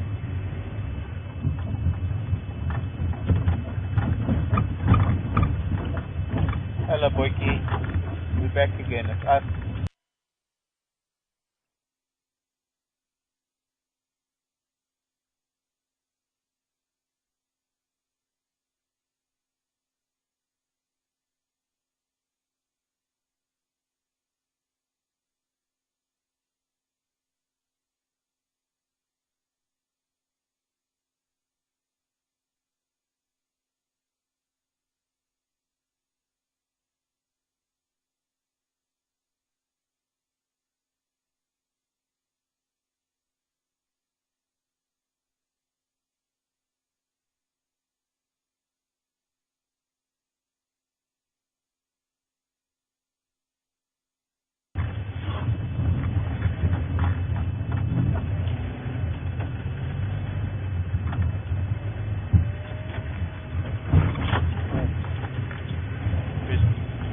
Ditch in the road here.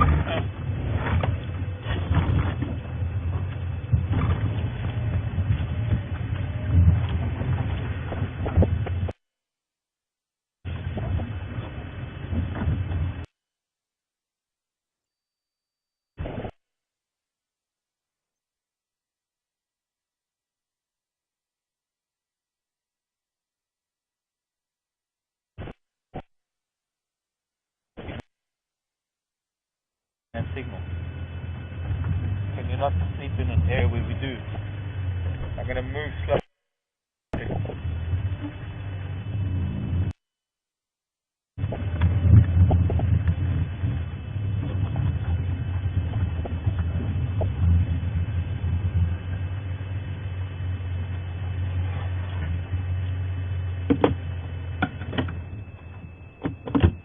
Okay, that's good. Okay, so we're sort of hanging on the edge of our signal range. Just had to maneuver, and once again we found our little boy. And I don't know, I wonder, he couldn't have been lying too far off the road. But he's just been roaring. I'm hoping that in this late evening or early evening, late afternoon, still air, the wind has dropped completely. I'm hoping he's going to call again, because I'm sure there might have been people that missed it the other day. But just incredible that we found him. Just want to advertise the fact that I have to.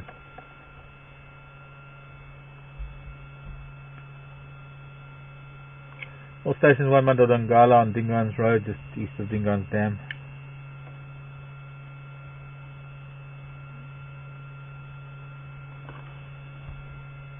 Yeah, affirmative.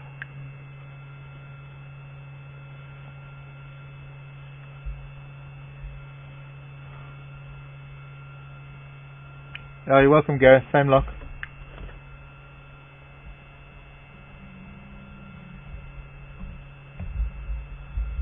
Yeah, I also drove right past him, but he's just woken up and he's been calling, so I managed to find him, and now he's come up to the road. Okay, cool.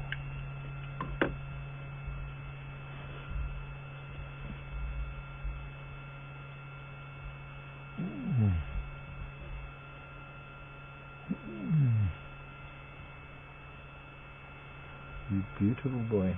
You need to take some photographs of you. Oh, he's so close to us. He's only about, what, maybe 12 feet from me.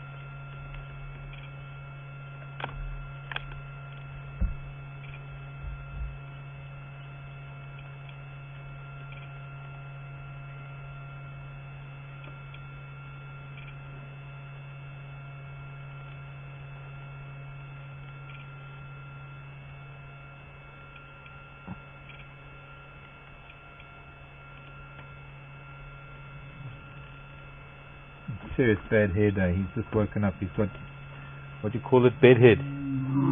Listen, listen. The sound.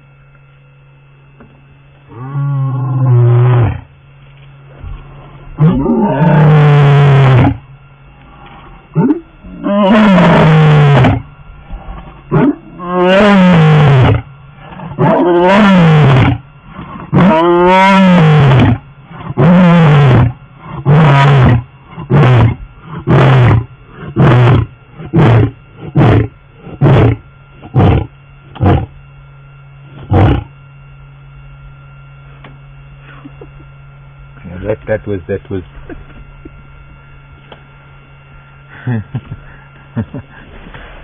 was absolutely incredible. Can you do that again, please? We didn't hear it. It was a little bit too faint. Can you do that again, please, young man? This time I'm using my little video function on this little camera. Folks, this is the pinnacle. This is the ultimate moment of visiting Africa. I know you know that I love, I know that you know, and I know that you know that I know, sorry, but I know you know how much I love elephants and how much elephants enthrall me, and that my life is not complete without elephants. But having said that, there is nothing on this planet, there's nothing like sitting this close to a male lion in this cool air when there's not a breath of wind, and the vibration of that deep, deep, guttural roar shakes your bones. I mean, it's vibrating small little pieces of this Land Rover that are not tied down properly. It is the most incredible sound that you will ever hear. And I know that some of you can't visit Africa, so I can only hope that through our medium of Wild Earth and through our being able to come to you live from Africa, that you have been able to experience a little bit.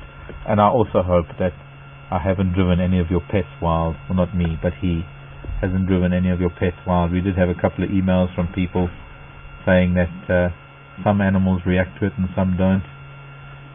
But wow. Do you want to listen to it further? Well, I think it'll be different from listening to it. It's like loud. Is it really? Yeah. Is it? Okay, next time he calls, maybe. Yeah. Is this mic still on? No. Oh. It's a big That's just that was worth driving all this way and stopping for caterpillars and grasshoppers, and I have to go back and apologize to all of those caterpillars for leaving them in a big clump. But it was certainly better than driving over some of them or having to turn around. I guess I could have turned around and gone the other way. And then who knows, we might have found something completely different. But life is what it is. You poor child, you poor dejected, lonely little boy. What are we going to do with you? Head on paws. Would you like to borrow my brush? Because you've just woken up and that hair of yours standing up is not very elegant. Look at the size of his paws. That paw is almost as big as his head.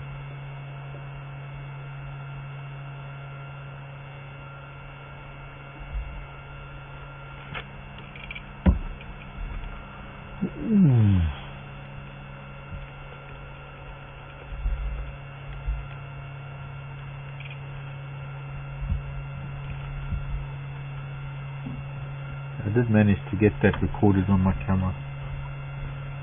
my little camera. I don't want him to do it again now, because I wasn't zoomed in. There we go, I'm going to call again. What did you hear?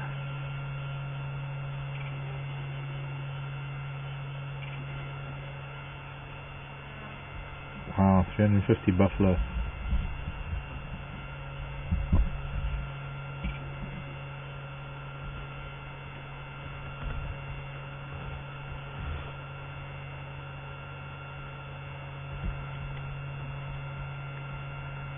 And I can only hope that I can sort out why my computer is not connecting to the internet, so that I could post this on Facebook. Okay, we're ready for you to call before this car gets here, boy, because Gareth's coming with his guests. And I don't want the sound of car disturbing your rule.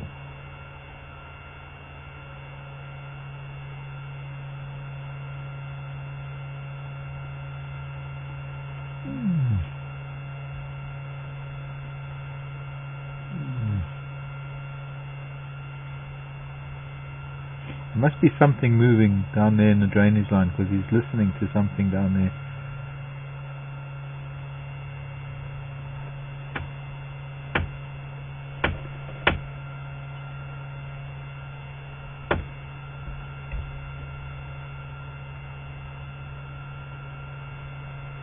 You gonna call for me?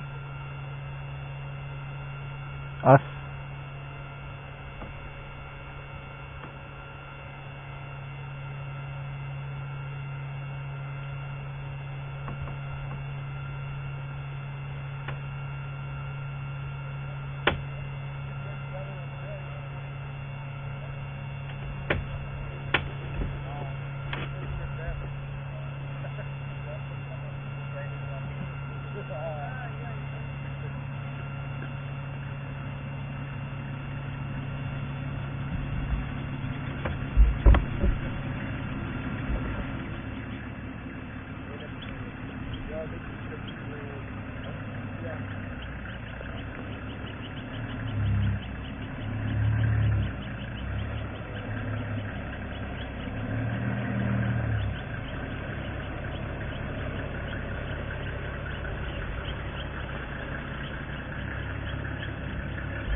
Hi.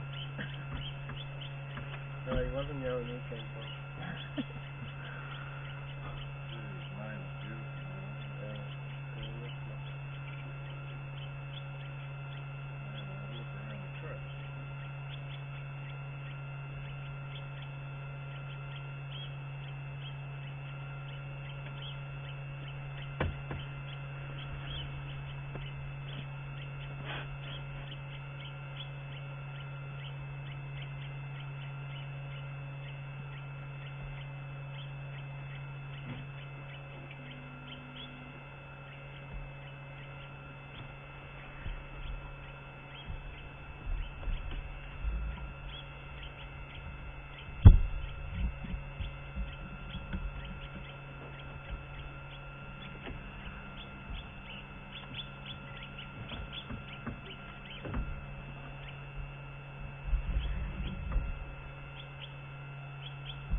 Oh, that was beautiful. I managed to... Oh, look, what's that? Better. Shumungwe.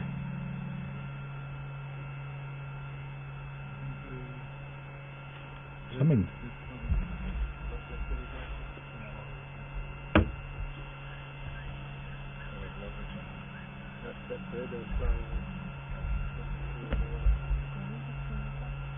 Okay, I managed to capture that one nicely because I just kind of knew that it was going to yawn. Next, you just go from the yawn straight into the raw. And that was fantastic.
I'm heading on the game.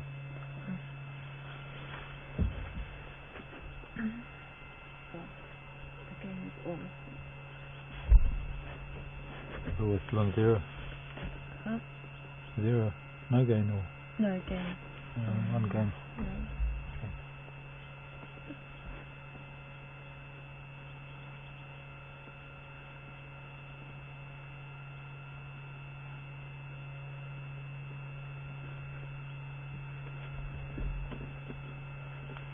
It's coming down there.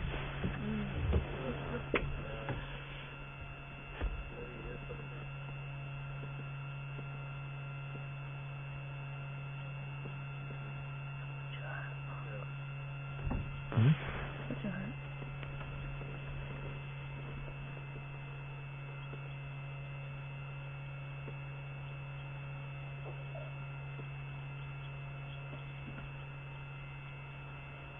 So maybe we should start moving a bit.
You wander off.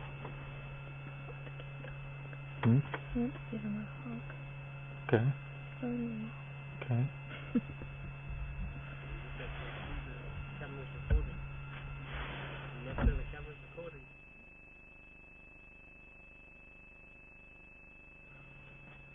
But we're starting to lose light for this cam, so it's time to move on. Your lock. Hi.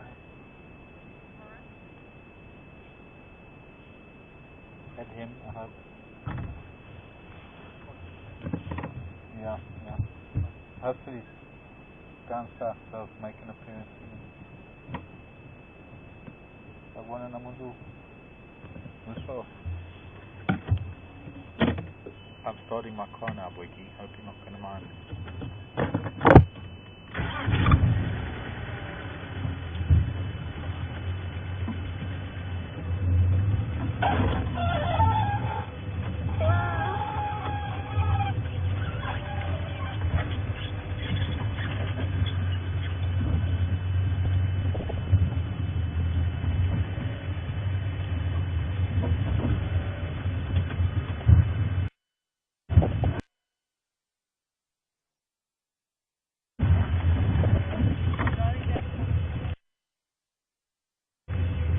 I think we drove right past. Well, no, I don't think we did. Just drive right.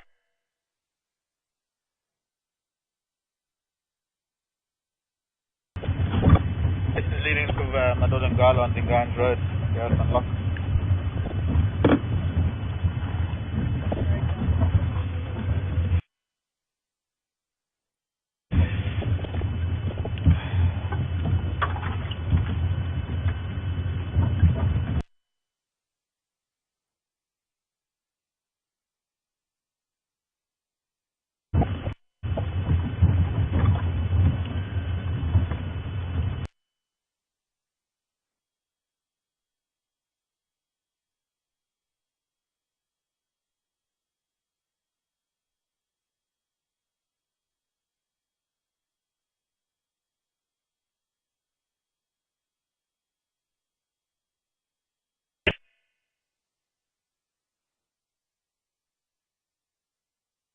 We're going to have we'll do something.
or third episode.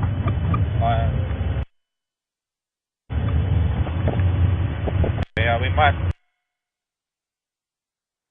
also before I just lose you. So everybody, we're a little bit late. Maybe a few minutes late, but that's not really why it is. It's quite far from us. There was some come through. That was the closest. Yes, that went roaring, and it was the most impressive in this cool, still heat.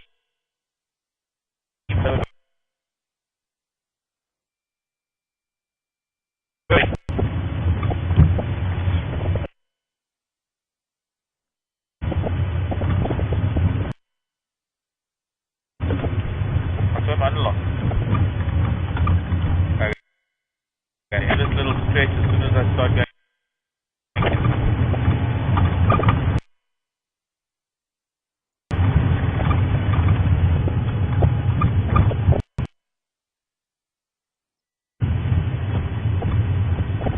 Okay, but at least you coming back much better. You got from 1 out of 5 to about 3 out of 5 now.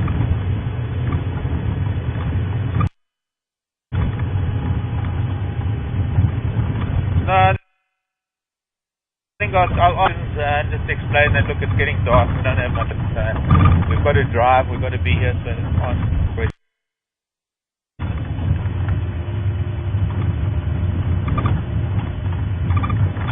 Okay, sounds good.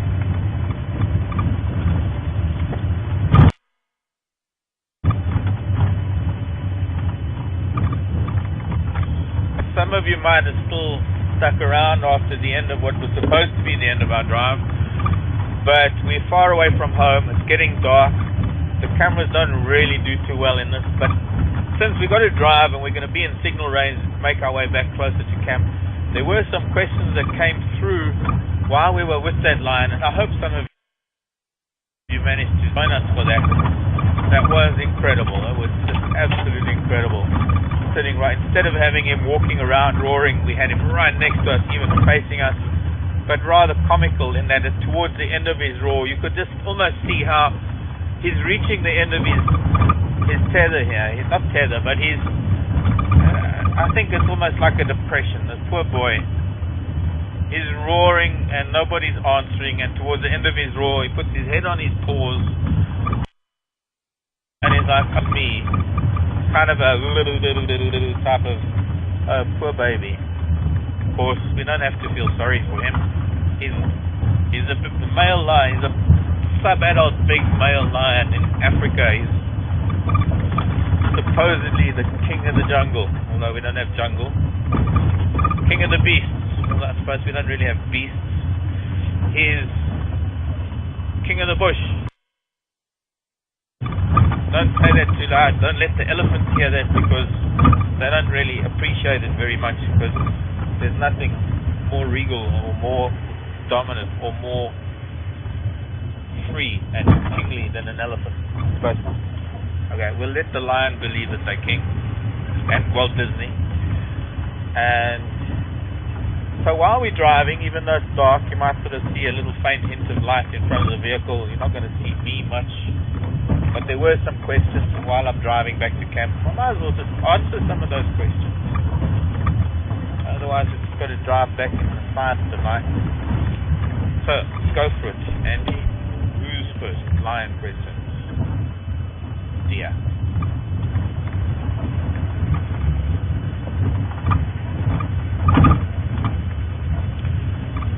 How long will it be before he's ready to eat again after the kill the other day, and will he hunt for his own food?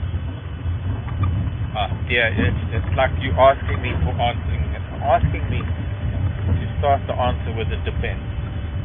Okay, well, here it goes. The thing is, it's all a case of opportunism in nature.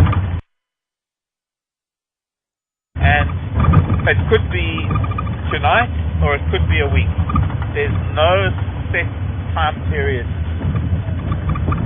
It was a stick, it wasn't caterpillar. Something in the road. Yeah, there is. Another one of those big grey things. Not an elephant. Okay, I've got to switch the lights off because I have to. He could hunt on his own. He could wait for those females to come back and help him hunt. Only being an opportunist, but also he could hunt or anything. That deer is any time things are between now and perhaps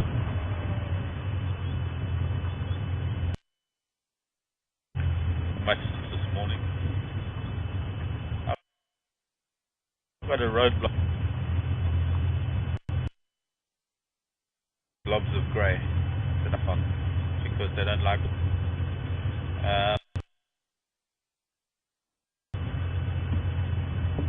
Excuse me a moment.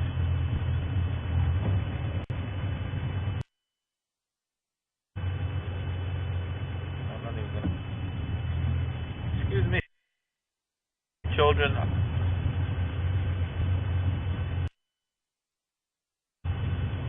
What a lovely post-sunset sky. This could take forever.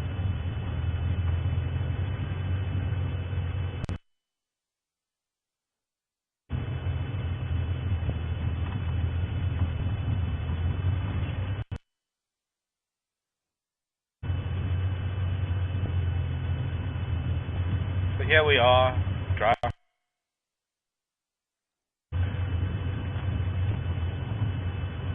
Sunset glow silhouetting the trees to my right, and not even, it's actually quite a lovely temperature. I'm being held up by a couple walking slowly along the road, and animals, I can't really put the lights on them, you can't really see them. I don't want to push them.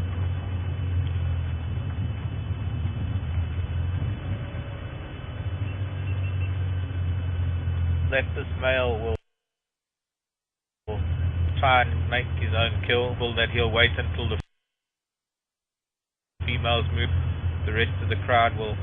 We don't really know what. We don't really have into their minds and what they. But the view side of the whole thing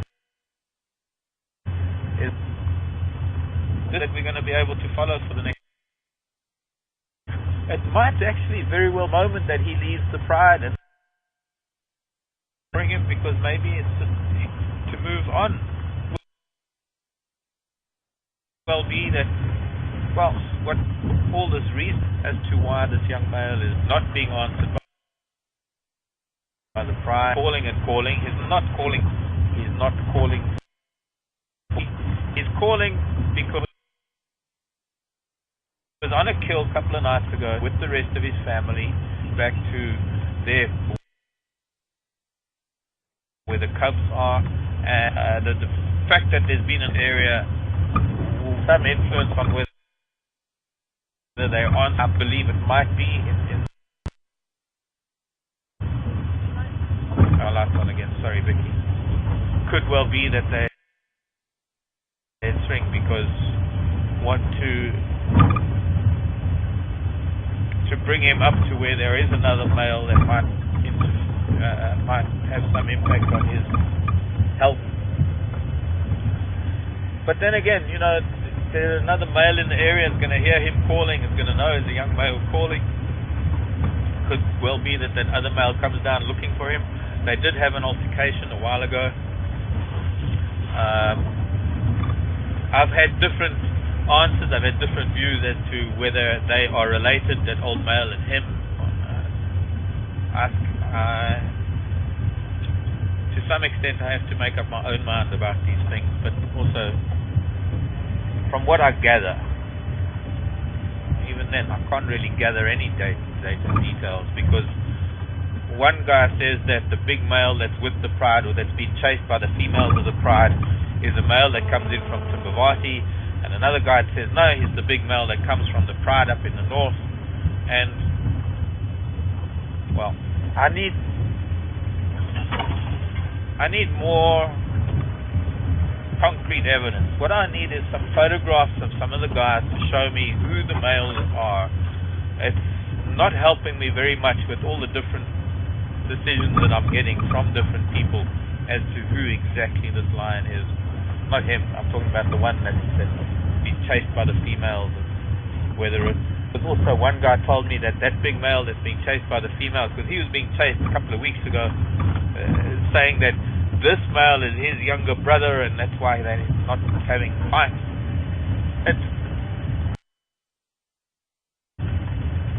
I think it's up to us to establish our own idea about all of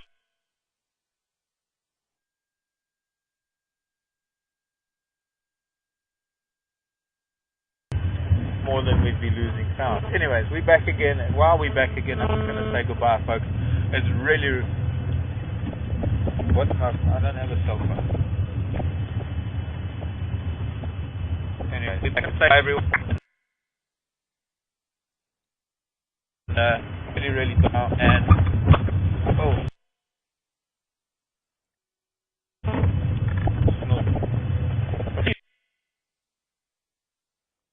6:30, Thornybush, do join us, and let's see if we can follow on the saga of this young male lion. But goodbye all from me and Becky and Andy and everyone else, all the other guys that are on leave at the moment. Wilder, thank you for joining us. Thank you for the questions. I'll try and answer some of them by email when I get back to camp, or otherwise we just carry on tomorrow. Tomorrow's another day. Mañana. Bye.